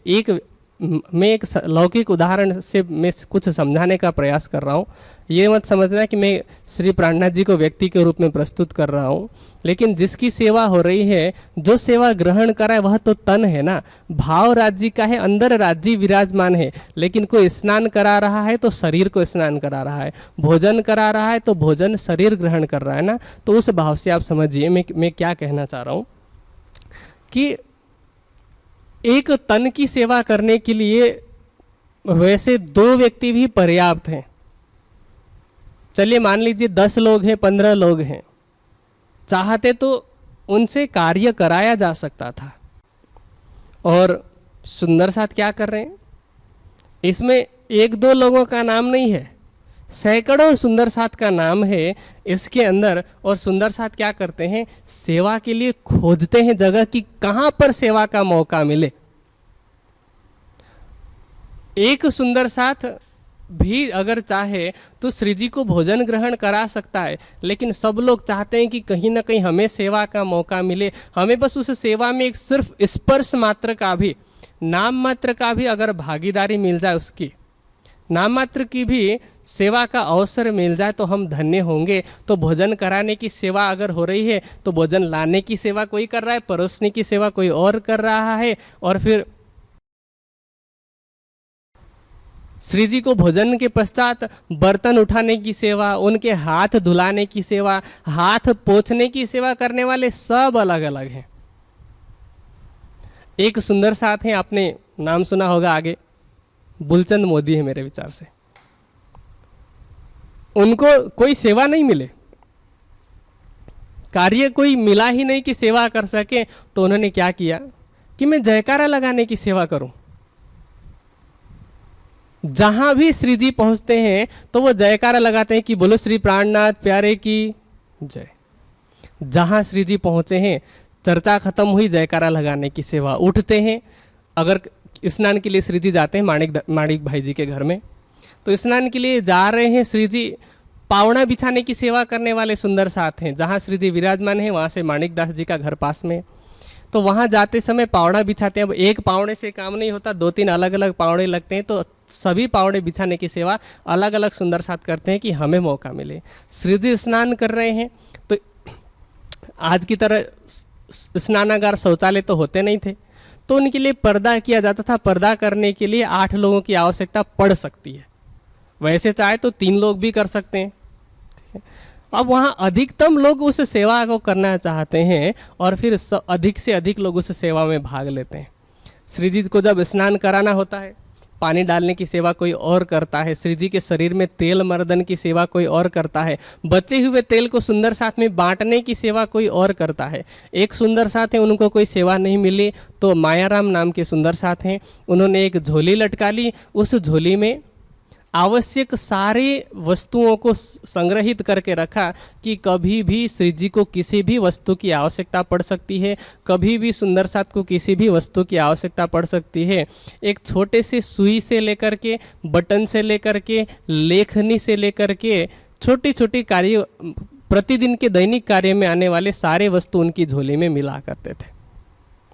मैं ये बात क्यों कह रहा हूँ, उसका कारण ये है, मैं इस घटना को बता करके, इस उदाहरण से सभी सुंदर साथ से निवेदन करना चाहता हूँ कि जागने के लिए प्रत्येक सुंदर साथ को छोटी सी छोटी सेवा, चाहे देखने में वो बहुत छोटी लगे, लेकिन उस सेवा को करने की आवश्यकता है। क्योंकि अगर हम छोटा मान करके उस सेवा को छोड़ दें कि अरे ये तो कोई भी कर सकता है, ऐसा करने से क्या होगा कि कोई भी नहीं करेगा, ये तो फिर वैसी ही घटना हो जाएगी कि इसको आप ध्यान से सुनना, ध्यान से समझना। एक गांव में, उस गांव के सभी लोगों ने मिलकर के निर्णय किया कि हमारे गांव में ना हम एक कोई विशेष चीज़ बनाते हैं। सब ने निर्णय किया कि हम एक तालाब बनाएंगे, प्लास्टर कर देंगे और उस तालाब को हम दूध का तालाब बनाएंगे। दूध का तालाब तो किसी गांव में होगा ही नहीं, हम बनाएंगे तो हमारे गांव की हर जगह पर प्रसिद्धि होगी। तो उन्होंने तालाब की खुदाई की, प्लास्टर वगैरह किया और फिर सबको कह दिया गया, समूह बिठा करके, पंचायत बैठा करके मीटिंग में, कि कल सभी लोग अपने अपने घर से एक एक लोटा दूध लेकर के आएंगे और कल से सभी लोग, जब तक ये तालाब भरने जाता तब तक रोज एक एक लोटा दूध डालेंगे। रात को एक व्यक्ति ने सोचा कि सब लोग तो दूध डाल ही रहे हैं, मैं एक लोटा पानी डाल दूंगा तो क्या फर्क पड़ जाएगा। ठीक है, उस व्यक्ति ने ऐसा सोचा। जब वो व्यक्ति गया लोटे में पानी लेकर के, पता चला कि वो पूरा तालाब ही दूध की जगह पानी का हुआ है। कैसे? क्योंकि सभी लोगों ने ये सोचा कि मैं एक लोटा पानी डाल दूंगा, अगर मेरे से एक लोटा दूध नहीं जाएगा तो क्या फर्क पड़ जाएगा। अगर सुंदर साथ भी ये सोचे कि छोटा सा तो, इतना सा तो काम है, कोई और भी कर सकता है, तो क्या होगा, वो काम कोई और नहीं करेगा, कोई भी नहीं करेगा। इसीलिए जो भी सेवा का अवसर मिले, हमें ये नहीं सोचना चाहिए कि कोई और कर सकता है। क्यों ऐसा हम क्यों सोचें? जब हम बीतक से ये सिखापन लेने के लिए तो बीतक सुन रहे हैं, और बीतक में ये छोटी छोटी सेवा का वर्णन आता है। ये सेवा कोई और भी तो कर सकता था। 5000 लोगों की जमात है, 5000 लोगों की जमात में जो सुंदर साथ हैं, अगर ये सोचते कि ये सेवा कोई और करे तो सेवा हो ही नहीं पाती। एक नेपाल में कहावत कही जाती है, मैं हिंदी में ट्रांसलेट करके आपको बताऊं तो कहते हैं, तू भी रानी मैं भी रानी, कौन भरेगा पानी? अगर दोनों रानी बन गए, पानी भरने वाला तो कोई होगा नहीं, काम करने वाला कोई होगा नहीं। इसीलिए हम सेवा को दूसरों पर ना टालें, और सेवा अगर टाल करके किसी के द्वारा थोप करके कोई चीज़ की जाती है तो वह सेवा भी नहीं कहलाती। सेवा तो वह है कि अनेक विध सेवा तणी तूने उपज से तत्काल। और सेवा की बात करते हुए जब प्रसंग आ ही गया है तो एक सेवा का जिक्र मैं बीतक में कई बार कर चुका हूँ, फिर भी मैं दोबारा कहना चाहूँगा सुंदर साथ को कि ज्ञान की सेवा करने के लिए एक अवसर मिला है आज इस लॉकडाउन में समस्त सुंदर साथ को, कि जब सब सुंदर साथ घरों में बैठ कर के चर्चा सुन रहे हैं, एक चर्चा पर, YouTube की एक चर्चा पर कुछ दिनों के बाद में, एक हफ्ते के बाद में 3000 4000 व्यूज आते हैं। फेसबुक की चर्चा पर भी 2500 3000 तक व्यूज आते हैं, लेकिन शेयर करने वाले 40 के आसपास सुंदर साथ होते हैं। सोचे कि जितने लोग देखते हैं उतने लोग शेयर करते तो क्या होता, और कितना समय लगता है उसमें। लेकिन हम क्या सोचते हैं कि सब लोग तो कर ही रहे हैं, हम ये सोचते हैं। विशेष कारण ये है इस चीज़ का कि सब लोग तो दूध भर के ही लेके जा रहे हैं, हम एक लोटा पानी ले जाएंगे तो क्या फ़र्क पड़ जाएगा। इसलिए मैं देखता हूँ, मैं कई बार इस चीज़ को मैं नोटिस भी करता हूँ कि जब 2-2, 3-3 हज़ार लोग देख रहे हैं तो उनमें से केवल 40 लोग ही शेयर करते हैं। और वो ये सोच करके, जितने लोग इस चर्चा को शेयर नहीं करते वो ये सोच करके नहीं करते हैं कि इतने सारे लोग तो कर ही रहे हैं, हम नहीं करेंगे तो क्या फ़र्क पड़ जाएगा, नहीं करेंगे तो क्या फ़र्क पड़ जाएगा, इसको आप छोड़ दीजिए। लेकिन अगर आप करने लग जाएंगे तो फ़र्क ज़रूर पड़ेगा। इसलिए मेरा सब सुंदर साथ से आग्रह है कि जितने भी लोग चर्चा सुनने वाले हैं सब लोग चर्चा को शेयर करें, अपने अपने टाइमलाइन पर जाकर के शेयर करें।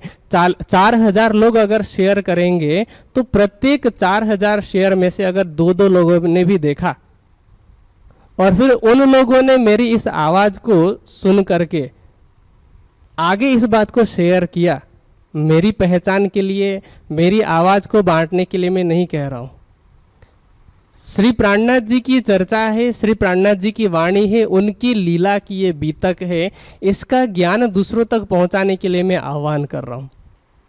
चाहे आप ज्ञानपीठ की चर्चा को शेयर करें, चाहे कोई और करें, जो भी वाणी की सैद्धांतिक बात हो रही है, वाणी के सिद्धांत के अनुकूल बात हो रही है, वो बात आप अधिक से अधिक शेयर करें। वाणी पर आधारित साहित्यों को आप शेयर करें, ये भी एक सेवा है और इस सेवा में बहुत अधिक समय नहीं लगता, 1 मिनट का भी ढंग से समय नहीं लगता है इस कार्य को करने में। इसीलिए पन्ना की सेवा से हमें ये सिखापन मिलती है कि कोई भी जो छोटी सेवा है उस सेवा को करने में सुंदर साथ अपने तरफ से भरपूर कोशिश करते कि ये सेवा मुझे मिल जाए। तो यहाँ पर एक पलंग को उठाने के लिए नारायण दास जी हैं, हरनंद दास जी हैं, कुछ दिनों तक नाथा भाई ने ये सेवा की थी और कहते हैं कोई दिन नाथे करी, करते थे रात दिन, दिन रात उन्होंने ये सेवा की। और दिन रात सेवा करने का मतलब ये नहीं कि 1-1 घंटे में पलंग उठाते रहते थे, दिन रात सेवा करने का मतलब ये है कि पलंग हो सकता है, क्योंकि कई बार क्या होता है मौसम अगर ठीक से नहीं होता, किसी एक जगह पर हवा आ सकती है ना, क्योंकि पन्ना में जैसा स्थान है आज से 300-400 वर्ष पहले कैसी अवस्था रही होगी, जिस जगह पे थोड़ी शीतलता हो अगर वहाँ पर पलंग ले जाने की आवश्यकता पड़ती है हवा वाली जगह पर, तो उठा करके ले जाना है। कब उस पलंग की लोकेशन बदलनी पड़े, जगह बदलनी पड़े, तो उसके लिए सुंदर साथ प्रत्येक पल हाजिर रहते हैं वहाँ पर कि जब भी श्री जी आज्ञा दें हर्षोल्लास के साथ में उस सेवा को करने के लिए तैयार होते हैं। इसीलिए कहा करते थे रात दिन। उनके बाद में कहते हैं मथुरा जी ने, गंगादास जी ने सेवा की, परमानंद जी ने सेवा की, श्याम जी ने ये सेवा की, 4 लोगों का नाम आया, इससे पहले 2 और लोग, तो 6 लोगों ने तो केवल एक सेवा की पलंग को इधर उधर करने की। एक बार में 2 ही लोगों की आवश्यकता पड़ती है, लेकिन बारी बारी से ये सेवा कर रहे हैं और बारी बारी से अपनी सेवा आने पर वो धन्य धन्य कहलाते हैं। और आगे कहते हैं श्याम जी शामिल रहे सेज सेवा के संग, उस सेजिया को बिछाने में श्याम जी एक सुंदर साथ हैं, वो शामिल रहते हैं। मानिक सेवे स्नेह सो सब सेवा में खबरदार, और मानिक जी वो तो हर सेवा में खबरदार रहते हैं, मतलब उन्होंने अपने आप को ऐसा रख रखा है कि जहाँ कहीं आवश्यकता पड़े उस सेवा को मैं करूँ। एक इंग्लिश में कहावत कही जाती है ना, jack of all but master of none, मतलब डिग्री किसी में भी नहीं है, पूर्ण रूप से दक्षता किसी में भी नहीं है, लेकिन थोड़ा थोड़ा हर कार्य को अगर वो कर सकते हैं तो उसको कहते हैं जैक ऑफ ऑल। तो माणिक भाई जी ने अपने आप को ऐसा बना रखा है कि कोई भी सेवा की आवश्यकता पड़ जाए, अगर कोई उपलब्ध हो या ना हो, मैं सेवा में हाजिर रहूं। तो कहते हैं मानक सेवे स्नेह सो सब सेवा में खबरदार। और ऐसे सुंदर साथ को जो हर सेवा में हाजिर रहते हैं, हर सेवा में निपुण रहते हैं, उनको तो हमेशा सेवा में शामिल रहना पड़ता है। मान लीजिए उदाहरण के लिए कि कोई गाने वाला सुंदर साथ है और समय अगर बीता जा रहा है, गाने वाले सुंदर साथ किसी कार्य से नहीं आ पाए हैं, तो उनकी जगह पर जो नियमित रूप से नहीं गाता है फिर भी अगर वो गा रहा है, उनमें थोड़ी सी योग्यता है कि थोड़ा बहुत वो गा लेते हैं, तो वो सेवा करते हैं। तो माणिक भाई जी के अंदर ऐसी योग्यता है कि वो हर सेवा में खबरदार रहते हैं। उसके अलावा एक सुंदर साथ हैं, छबीला जो सेवा करे जो पहले करी जमुना। जमुना जी हैं, जमुना जी के बेटे का नाम है छबील दास। जमुना जी पहले जल पिलाने की सेवा करती थी श्री जी को और सुंदर साथ को, और जमुना जी की सेवा, जमुना जी का धामगमन होने के पश्चात उनका वारिस समझकर, एक लौकिक वारिस समझकर भी उनकी सेवा छबीलदास जी को दी गई थी। जल अरु गावे छबीलदास, पिछली रात रहे घड़ी दोय। अब क्योंकि ये सुबह का वर्णन हो रहा है, तो रात की जब 2 घड़ी बाकी रहती है, मतलब सुबह के लगभग पौने 5 बजे श्री जी को जल अरुगाने की सेवा करते हैं। उठे पीऊ पलंग से, आरोगत हैं सोए। श्री जी अपने पलंग से उठते हैं और छबीलदास जी के द्वारा दिए गए जल को ग्रहण करते हैं। इसका मतलब क्या है कि श्री जी को जल देना है, इसलिए छबीलदास जी भी साथ साथ में पूरी रात जग रहे हैं। और आगे एक सुंदर साथ हैं अगरदास जी, श्री जी के चरण दबाने के लिए आते हैं। अगरदास जी के साथ में गुल जी आते हैं, कभी कभी माओ जी भाई आते हैं, और कभी रामबाई आती हैं चरण दबाने के लिए। कुछ दिन खेमदास जी ने ये सेवा की थी।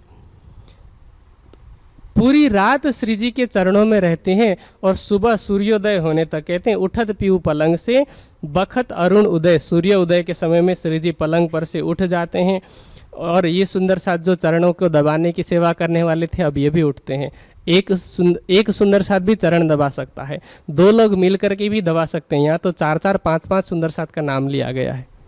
कहीं हाथ लगाने का अवसर भी मिल जाए तो अपने आप को धन्य समझते हैं। धन्य है वे ब्रह्म मुनि जिन्होंने श्री जी के स्वरूप की पहचान करके सेवा की। और हम सब सुंदर साथ उन ब्रह्म मुनियों के चरण धूलि की बराबर भी नहीं है, फिर भी हम सेवा करने से कतराते हैं। आगे वर्णन आएगा कि छत्रसाल जी हर प्रहर की सेवा में हाजिर रहते हैं।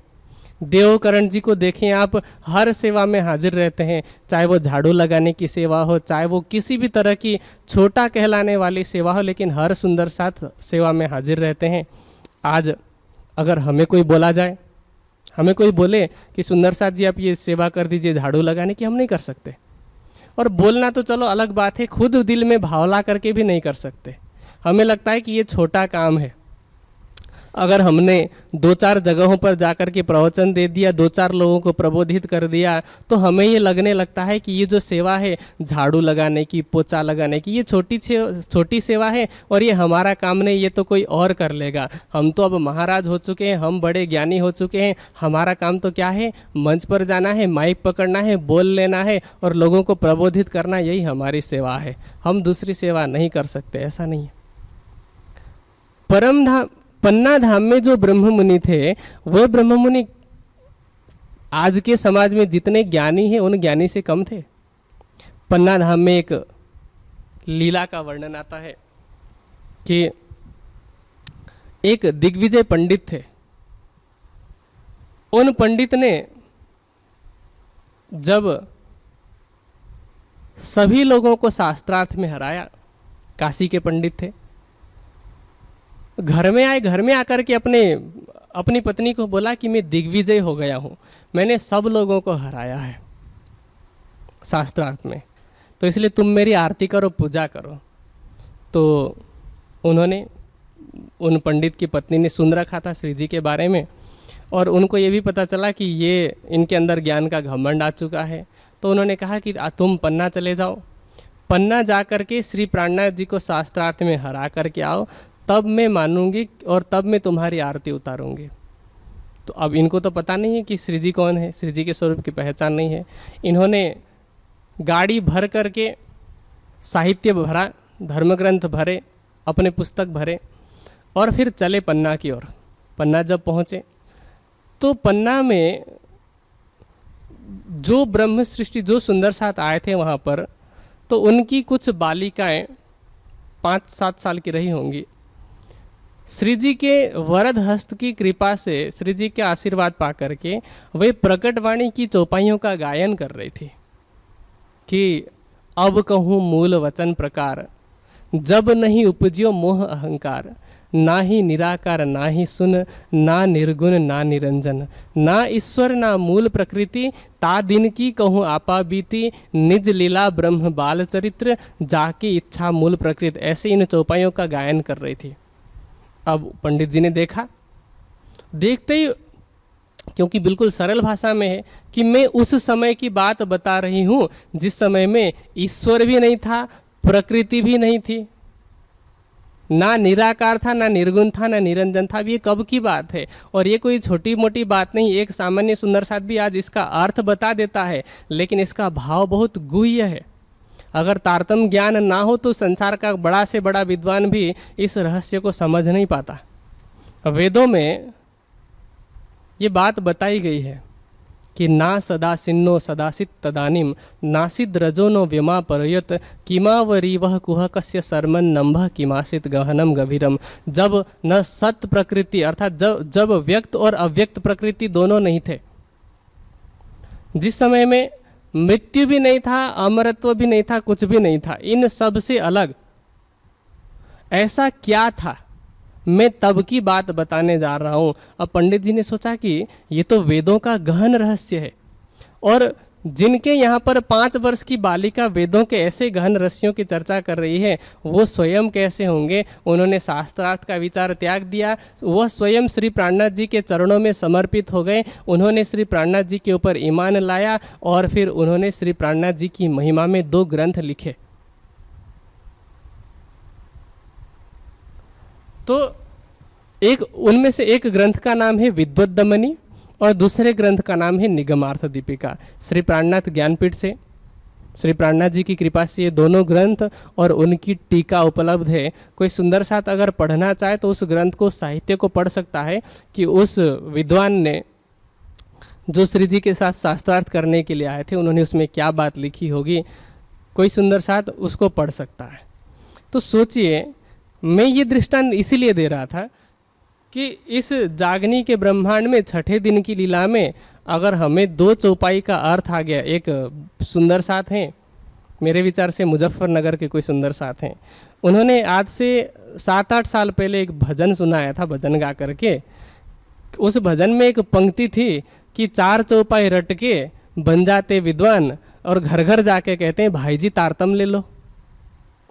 तो आज के ऐसे विद्वता होने के बावजूद भी अगर हम ये कहते हैं हमें 2-4 चौपाइयों का ज्ञान हो गया, 2-4 श्लोक हमने रट लिए, और श्लोक भी ऐसे कि वेद में लिखा है तारतम्य न जानाति सच्चिदानंद लक्षणम, और ऐसा कह करके भी अपने आप को हम सबसे बड़ा विद्वान दिखाते हैं, और हम कहते हैं कि ये सेवा तो छोटी है, इसको हम नहीं कर सकते।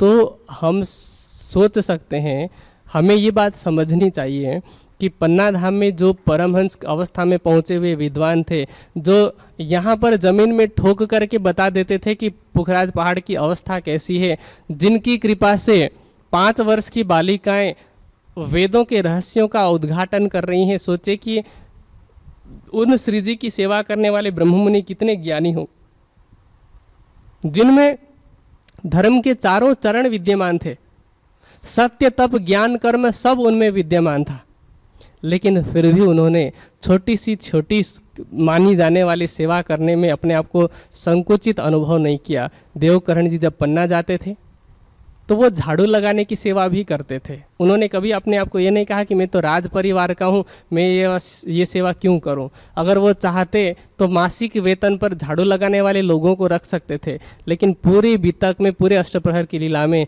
किसी भी नौकर का वर्णन नहीं आता है, सिर्फ सेवादार सुंदर साथ का वर्णन आता है। तो ऐसे सुंदर साथ हैं जिन सुंदर साथ से हमें सीखापन लेनी चाहिए। अब श्री जी सूर्योदय का समय हो गया है, बिस्तर से उठ चुके हैं, और अगर सर्दी की ऋतु है, क्योंकि सर्दी गर्मी दोनों में सेवा हुई है, अष्टप्रहर का मतलब और 10 वर्ष की लीला में सर्दी गर्मी वर्षा हर ऋतु में सेवा होती है। तो सर्दी के समय में एक बिहारी दास नाम के सुंदर साथ हैं जो अंगीठी तपा करके लाते हैं, श्री जी के सामने रखते हैं, श्री जी के बदन को, श्री जी के शरीर को गर्म करने की सेवा करते हैं। जिस बिस्तर में श्री जी विराजमान होते हैं उसको गर्म करने की सेवा करते हैं।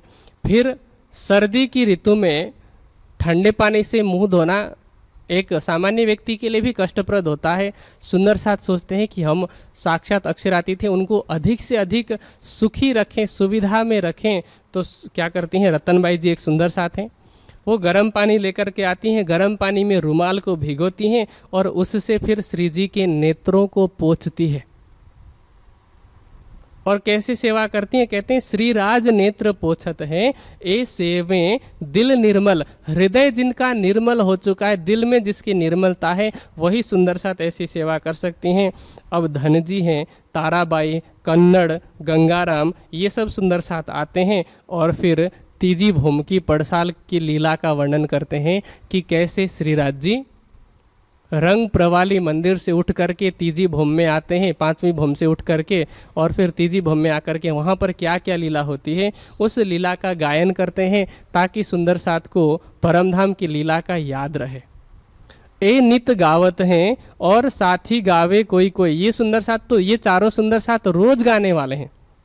इनके अलावा और कई सुंदर साथ हैं जिनकी जब भी इच्छा होती है इन चारों के साथ में गाने लगते हैं और रिझावत हैं श्री राज को बानी गावत सोई। वाणी गा करके श्री राज जी को रिझाते हैं। और ये गाने की सेवा पहले प्रेमदास जी ने किया था, फिर रामचंद्र जी ने किया था, फिर बाद में वल्लभ दास जी ने ये सेवा की थी। बिहारी दास ने अंगीठी की सेवा की। अब सर्दी की ऋतु में श्री जी के लिए गोटा कंढपी पहनाते हैं, चरणों में मोजे पहनाने की सेवा करते हैं प्रेमदास जी। और कुछ दिनों तक प्रेमदास जी के द्वारा वह सेवा करने के बाद में वल्लभ दास जी ने वह सेवा ली कि मैं अब कुछ समय के लिए सेवा करना चाहता हूँ। कभी श्री जी कुर्ता पहनते हैं, वो भी उसमें जरी अर्थात सोने के धागों से जड़े हुए हैं, बहुत सारे बूटे उसमें बने हुए हैं। साथ में पटुका श्री जी कमर में बांधते हैं। और वह वस्त्र आभूषण पहनाने में एक सुंदर साथी प्रेमदास, फिर साथ में है नंदराम, लालबाई जी भी आती हैं श्री जी की सेवा करने के लिए। और लालबाई जी क्या करते हैं, श्री जी जो कुर्ता पहनते हैं आज की तरह जैसे आज बटन वाले कुर्ते होते वैसा नहीं होते थे, पहले कस वाले कुर्ते होते थे। आज भी आप काठियावाड़ की तरफ जाएंगे तो वहाँ पर ऐसे कुर्ते देखने को मिलते जिसमें धागे बांधे जाते हैं, कस के द्वारा बांध करके उस कुर्ते को पहना जाता है। तो कस बांधने के लिए लालबाई जी आती हैं, साथ में मकरंद दास हैं। सोचिए एक कस बांधने में कितना समय लगता है, लेकिन उस सेवा के लिए भी एक और सुंदर साथ शामिल है कि हमें सेवा का मौका मिले।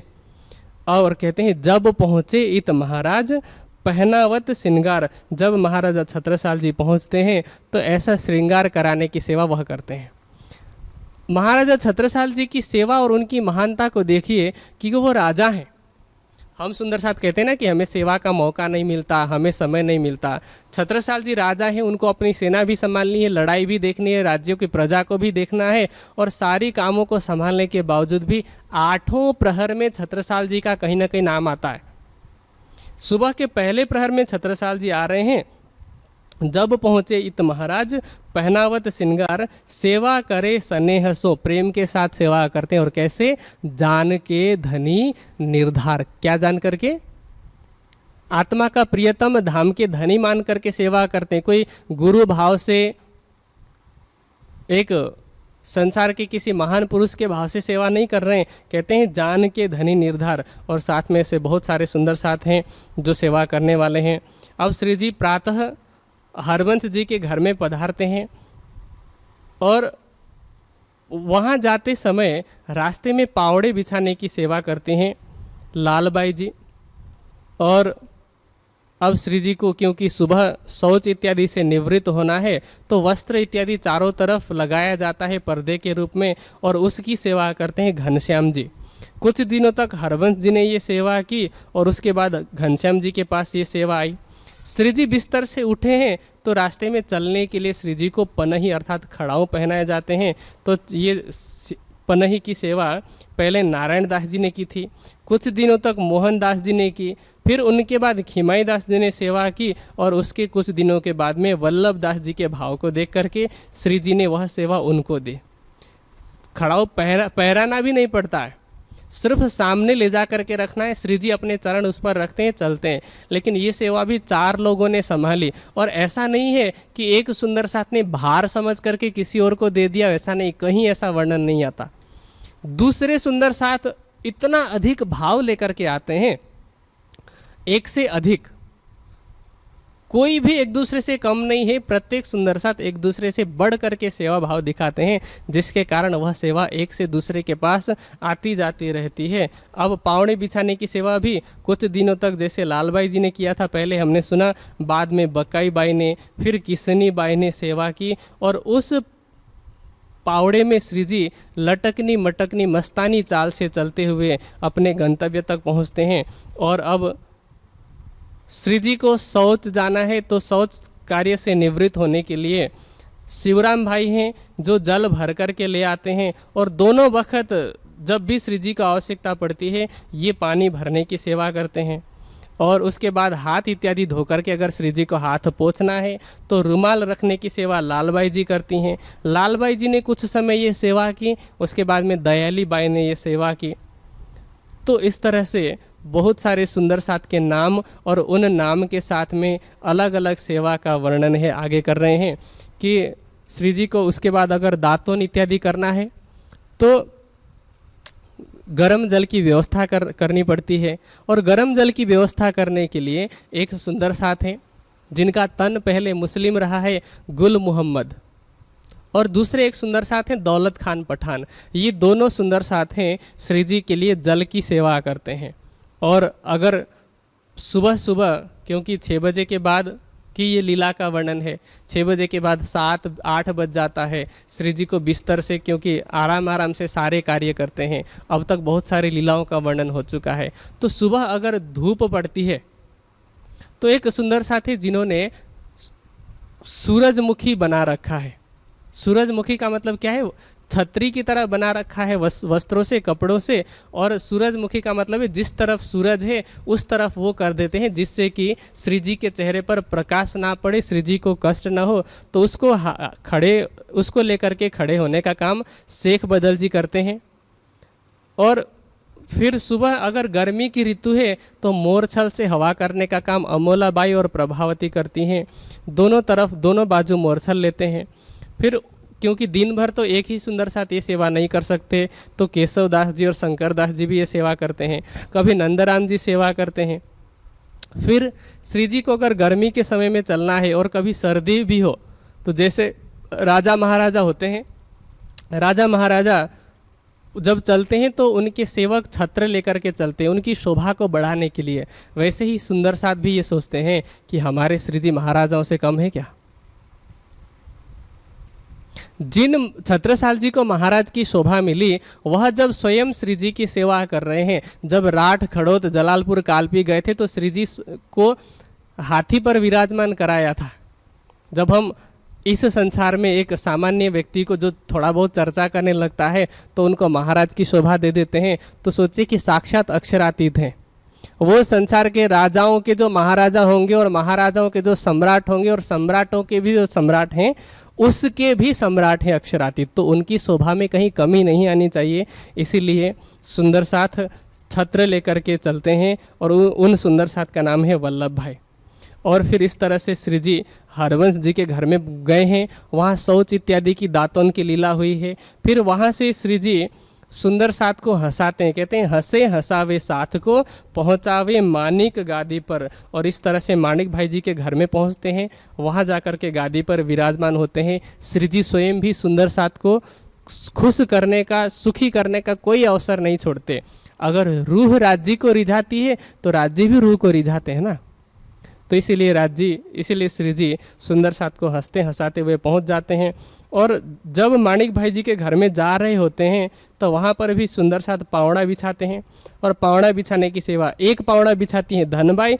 और फिर उस पर चलते चलते जब आगे पहुँचते हैं तो आगे घनश्याम जी पावड़ा लेकर के खड़े रहते हैं, उस पावड़े को बिछाते हैं जिस पर चलते हुए श्री जी माणिक जी की गादी पर पहुँचते हैं। वहाँ जा कर के श्री जी विराजमान होते हैं। अब इस तरह से श्री जी जब गादी पर विराजमान हुए तो कुछ सुंदर साथ श्री जी के चरणों को पखालने का, चरणों को धोने की सेवा करते हैं। और चरण धुलाने के बाद में अगर गर्मी की ऋतु है तो श्री जी सुबह स्नान करते हैं, तो इसलिए स्नान कराने के लिए पहले श्री जी के वस्त्रों को उतार करके रखा जाता है। फिर श्री जी को इत्र और सुगंधित द्रव्यों का मर्दन, मालिश इत्यादि कराया जाता है। और इस सेवा के लिए भी सुंदर साथ तैयार रहते हैं हर पल। और अगर सर्दी की ऋतु है तो सर्दी की ऋतु में क्या होता है कि श्री जी उठते हैं, पहले शौच इत्यादि से, दांतों इत्यादि से निवृत्त होते हैं। उसके बाद में श्री जी चर्चा करने लगते हैं। चर्चा करते करते सुबह के 2 प्रहर बीत जाते हैं, दिन के 2 प्रहर बीतते हैं, मतलब लगभग 12 बजे का समय होता है।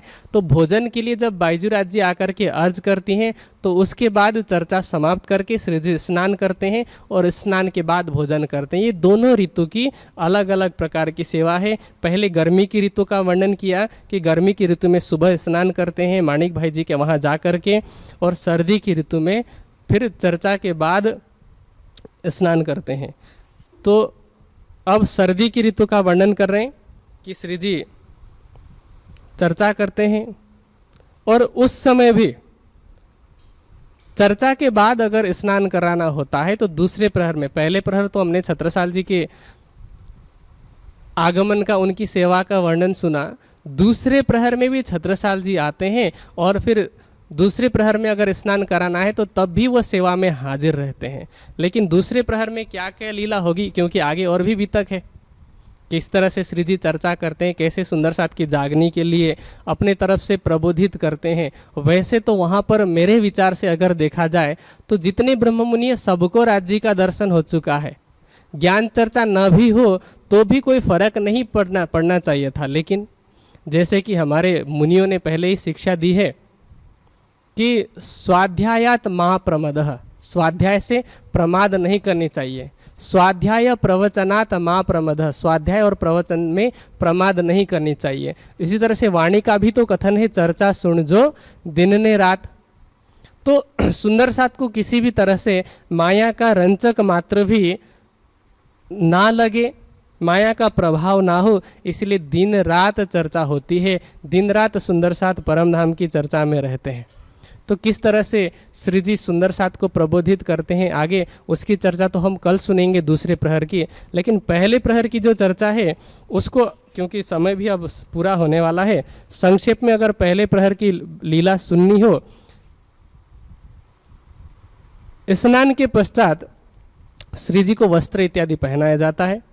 और उन वस्त्रों को पहनाने में जब कभी महाराजा छत्रसाल जी उस अवसर पर आते हैं तो कहते हैं, इत महाराजा आवत पहनावत हैं सिंगार, पहनावत बीटी बदले दई अपने हाथ उतार। महाराजा छत्रसाल जी क्या करते हैं, उनकी जो अंगूठी होती है, और राजाओं की अंगूठी आपको पता होगा, आपने इतिहास में भी कई बार पढ़ा होगा या ऐतिहासिक सीरियल इत्यादि में देखा होगा कि राजा की अंगूठी का मतलब अंगूठी में उनका मोहर होता है।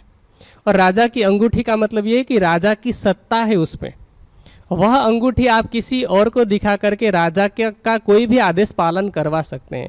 तो अपनी सर्वोच्च सत्ता का जो प्रतीक अंगूठी है वह भी निकाल करके श्री जी को पहनाते हैं कि मैं जो कुछ भी हूँ श्री जी की कृपा के कारण ही हूँ। मेरे पास जो राजा की सत्ता है वह भी श्री जी की कृपा के द्वारा ही है। कहते हैं पहनावट बीटी बदले दई अपने हाथ उतार। अब आभूषण लेकर के श्री बाई जी महारानी आती हैं और साथ में गोदावरी जी, रुक्मणी जी ये भी आभूषण लेकर के आती हैं। एक चांदी की प्लेट है, चांदी की थाली है जिसमें आभूषण भर कर के लेके आते हैं और उसको रुमाल से ढका होता है और महाराजा छत्रसाल जी उनको पहनाते हैं। और उनमें मोती की 2 माला है और उसमें सोना उसमें मढ़ा हुआ है। सोने की 2 चेन है, 2 सांकली है और उसमें माणिक की नग जड़ी हुई है। साथ में श्री जी ने एक मोती की कंठी पहन रखी है। कंठी मतलब जो गले से चिपक करके पहनने वाली माला है वह धारण कर रखी है। और उन आभूषणों को पहराने के बाद में बाईजी महारानी तो अपने मंदिर में चली जाती हैं। आप आज पन्ना जाएंगी कभी भी तो बाईजीराज महारानी का एक मंदिर है जिसको हम कोठा मंदिर के नाम से भी जानते हैं। उस स्थान को बाईजी महारानी का मंदिर कहा जाता है। और महारानी जी, बाईजीराज जी श्री जी के लिए भोजन इत्यादि बनाने की सेवा भी वहीं पर करती थी। श्री जी जब बंगला जी में विराजमान होकर के चर्चा करते थे, बंगला जी के ही मेरे विचार से दाईं तरफ है, तो बिल्कुल पास में ही है, वहाँ से श्री जी की चर्चा को भी सुना जा सकता है और फिर श्री जी के लिए भोजन वगैरह भी तैयार करती हैं। वहीं से कोठा मंदिर से ही जा कर के श्री जी को कहते हैं कि अब चर्चा का समय पूरा हो गया है। तो इस तरह से बाई जी महारानी अपने मंदिर में जाती हैं और राजभोग अरुगावत सेवा रसोई पर, राजभोग अरुगाने के लिए रसोई की सेवा में वो लग जाती हैं। और इधर राजभोग की तैयारी तो वो कर रही हैं, लेकिन बाल भोग अभी हुआ नहीं है, वो तो तैयारी कर रही हैं। तो बाल भोग कराने के लिए रतनबाई हैं जो भिगोए हुए मूंग को लेकर के आती हैं, और कभी कोई सुंदर साथ लेकर के आ रहा है, जैसे परमधाम की लीला है कि कोई एक ले चले साग कटोरी वाले, यहाँ कहते हैं ले ले दौड़े और कोई सो केती कहो बात। परमधाम का भाव लेकर के सुंदर साथ एक से दूसरे लेकर के आते हैं। इस समय कहते हैं इन समय छबीलदास जल देवे कटोरा भर, बात पूछे कोई बीच में ताको देत उत्तर। अब श्री जी नाश्ता कर रहे हैं, अगर जल की आवश्यकता पड़ती है छबीलदास जी जल लेकर के आते हैं। कोई बीच बीच में अगर कोई बात पूछता है तो श्री जी उसका उत्तर भी देते हैं। अब सुबह जलपान करने के बाद भी आसबाई जी अर्ज करते हैं कि श्री जी आप माणिक भाई जी के घर पधारिए। तो श्री जी कहते हैं श्री राज रीज के बोलत आई बाई बुजरक, कहते हैं कि ठीक है मैं आ रहा हूँ। और वहाँ से श्री जी चलते हैं। श्री जी के चलने से पहले वल्लभदास जी पनही खड़ाऊ लेकर के आते हैं, वहाँ से खड़ाऊ पहन करके श्री जी चलते हैं। और जैसा पहले क्रम था, माणिक भाई जी के घर जाने का क्रम कैसे था कि पावड़ा जो सुंदर साथ बिछाते थे, पावड़ा बिछाने की सेवा वही करते हैं। और पावड़ा तो बिछा लिया, श्री जी ने पनही अर्थात खड़ाऊ भी धारण कर लिया। अब कई बार क्या होता है कि श्री जी के शरीर की उम्र, तन की जो उम्र है वह भी काफ़ी अधिक हो चुकी है। तो जब कभी भी महाराजा छत्रसाल जी पहुंचते हैं, श्री जी को बिस्तर पर से हाथ पकड़ करके उठाने की वो सेवा करती हैं। कभी लालदास जी करती हैं, कभी लालदास जी के बदले में लालबाई जी करती हैं। तो दोनों तरफ से श्री जी का हाथ पकड़ करके उनको उठाते हैं और फिर साथ में सुंदर साथ श्री जी को भी हंसाने का प्रयास करते हैं। कहते हैं हंसावत हैं राज को जरा सेवा में, छोटी छोटी सेवा में श्री जी को प्रसन्न करते हैं। हम सब सुंदर साथ को अष्टप्रहर की इस लीला से बार बार यह शिक्षा मिलती है कि हमें छोटी छोटी सेवा का जो मौका है उस मौके को, उस अवसर को हाथ से जाने नहीं देना चाहिए। अब श्री जी वहाँ से चलते हैं, वहाँ से चल करके कहते हैं लटके मटके चलत संग बानी गावनहार, संग शंकर दास के और साथ सिरदार। श्री जी लटकनी मटकनी चाल चलते हैं और साथ में श्री जी को रिझाने के लिए, क्योंकि कोई भी सुंदर साथ समय को व्यर्थ जाने नहीं देता, वाणी का गायन करते हैं। और वाणी का गायन करते करते माणिक भाई जी के घर में पहुंचते हैं और वहां जा कर के माणिक भाई जी के घर में जा कर के श्री जी विराजमान हो जाते हैं। साथ में एक सुंदर साथ हैं जिनका मैंने नाम लिया था, कहते हैं मोदी बड़ा बुलचंद चले राज संग ए, ठौर पहुँचे बोलही धाम धनी की जय। जहाँ जहाँ भी श्री जी पहुँचते हैं तो धाम धनी की जय लगाने की सेवा ये करते हैं। कोई भी सेवा वैसे जयकारा लगाने में क्या ऊर्जा लगती है, लेकिन उनका भाव है कि मैं श्री जी को रिझा रहा हूँ, मैं राज्य जी को रिझा रहा हूँ। आप क्या परिश्रम कर रहे हैं, कितना परिश्रम कर रहे हैं, ये मायने नहीं रखता। आप लौकिक भाव से, आप पसीने से आप पूरी बाल्टी भर दें, उससे कोई फर्क नहीं पड़ता अगर आपके दिल में भाव न हो तो। लेकिन आपके हृदय में भाव है राज्य के लिए सच्चा, तो आप बिल्कुल छोटी सी छोटी सेवा भी करेंगे, वो सेवा ब्रह्म सृष्टियों की राज्य तक पहुंचने वाली है। तो इस तरह से माणिक भाई जी के घर में जाकर श्री जी कुछ समय के लिए विराजमान होते हैं। फिर यों करते माणिक के घर से फिरे जब, मोरछल हाथ में लिए सेवा करे तब। माणिक भाई जी के घर से श्री जी वापस लौटते हैं तो वापस रास्ते में मोरछल लेकर के सुंदर साथ खड़े रहते हैं। एक तरफ रहते हैं शंकर दास जी, दूसरी तरफ रहते हैं वल्लभ दास जी। कभी वल्लभ दास जी के जगह पर बख्तावर जी आ जाते हैं और कभी मोहम्मद खान आते हैं। ऐसे बारी बारी से सुंदर साथ सेवा करते हैं। श्री जी रास्ते में चलते हैं लटकनी मटकनी मस्ती भरी चाल से, और फिर श्री जी चर्चा के लिए अब तैयार होते हैं। ये गर्मी की ऋतु की बात बता रहे हैं कि ये सारी लीला होने के बाद, क्योंकि स्नान इत्यादि पहले ही हो चुकी है, तो पहले प्रहर के अंतिम समय में 9 बजे के आसपास श्री जी आकर के विराजमान होते हैं सिंहासन पर, पलंग पर। और सबसे आगे चर्चा सुनने के लिए कहते हैं सामने मुरलीधर आसन किया, श्रवणा देत बनाए। सामने मुरलीधर जी आते हैं, और आजकल की हम आप जैसे सुंदर साथ की तरह नहीं कि हम आधा घंटा भी ढंग से चर्चा सुनने बैठ नहीं पाते, और अगर बैठते भी हैं तो हमारा मन पता नहीं कहाँ होता है। मुरलीदास जी कैसे बैठते थे, आंखों में आंखें डाल करके, ऐसा लगता था कि सामने कोई मूर्ति रखी हुई हो, हिलते भी नहीं थे और पूरी एकाग्रता के साथ में वो चर्चा सुनते थे। अब ये एक प्रहर दिन का व्यतीत हो चुका है। माणिक भाई जी के घर से श्री जी आए हैं, पलंग पर विराजमान हुए हैं, सबसे आगे मुरलीधर जी बैठे हैं, उनके साथ साथ में उनके पीछे सारे सुंदर साथ बैठते हैं चर्चा सुनने के लिए। अब श्री महामती जी कहते हैं, ए पोहर एक की बीरत, ये पहले प्रहर की वृत्त है, जो होत है तापर सोए बताऊं जुगत। उसके ऊपर उसके आगे दूसरे प्रहर में क्या लीला होती है उसकी चर्चा सुनेंगे हम कल, कि किस तरह से श्री जी ने समस्त सुंदर साथ को 10 साल तक कैसे चर्चा करके प्रबोधित किया। आज अगर माइक ना हो, हम 50 लोगों के बीच में भी चर्चा नहीं कर सकते। सुंदर साथ श्री जी की तो सेवा कर ही रहे हैं, लेकिन श्री जी खुद भी इतनी सेवा कर रहे हैं कि 5000 लोगों के लिए सुबह 3 घंटे, शाम को 3 घंटे, कम से कम 6 घंटे की चर्चा होती है। और कभी कभी तो ये चर्चा रात के तीसरे प्रहर तक भी चल रही होती है। सोने का कोई ठिकाना नहीं, सोने का कोई वर्णन नहीं। और उसके बाद में सुबह भी चितवनी होती है, शाम को भी चितवनी कराई जाती है। तो खुद राजी भी सेवा कर रहे हैं, खुद श्री जी भी सेवा कर रहे हैं, केवल सुंदर साथ ने सेवा नहीं की। तो आगे की जो लीला है उसकी चर्चा सुनेंगे हम कल दूसरे प्रहर, और उससे आगे की भी तक। अब समय पूरा होता है, चौपाई दोहराइए। श्री महामती कहे सुनो साथ जी, ए पोहर एक की विरत, जो होत है तापर सोए बताऊं जुगत, सोए बताऊं जुगत। बोलो श्री प्राणनाथ प्यारे।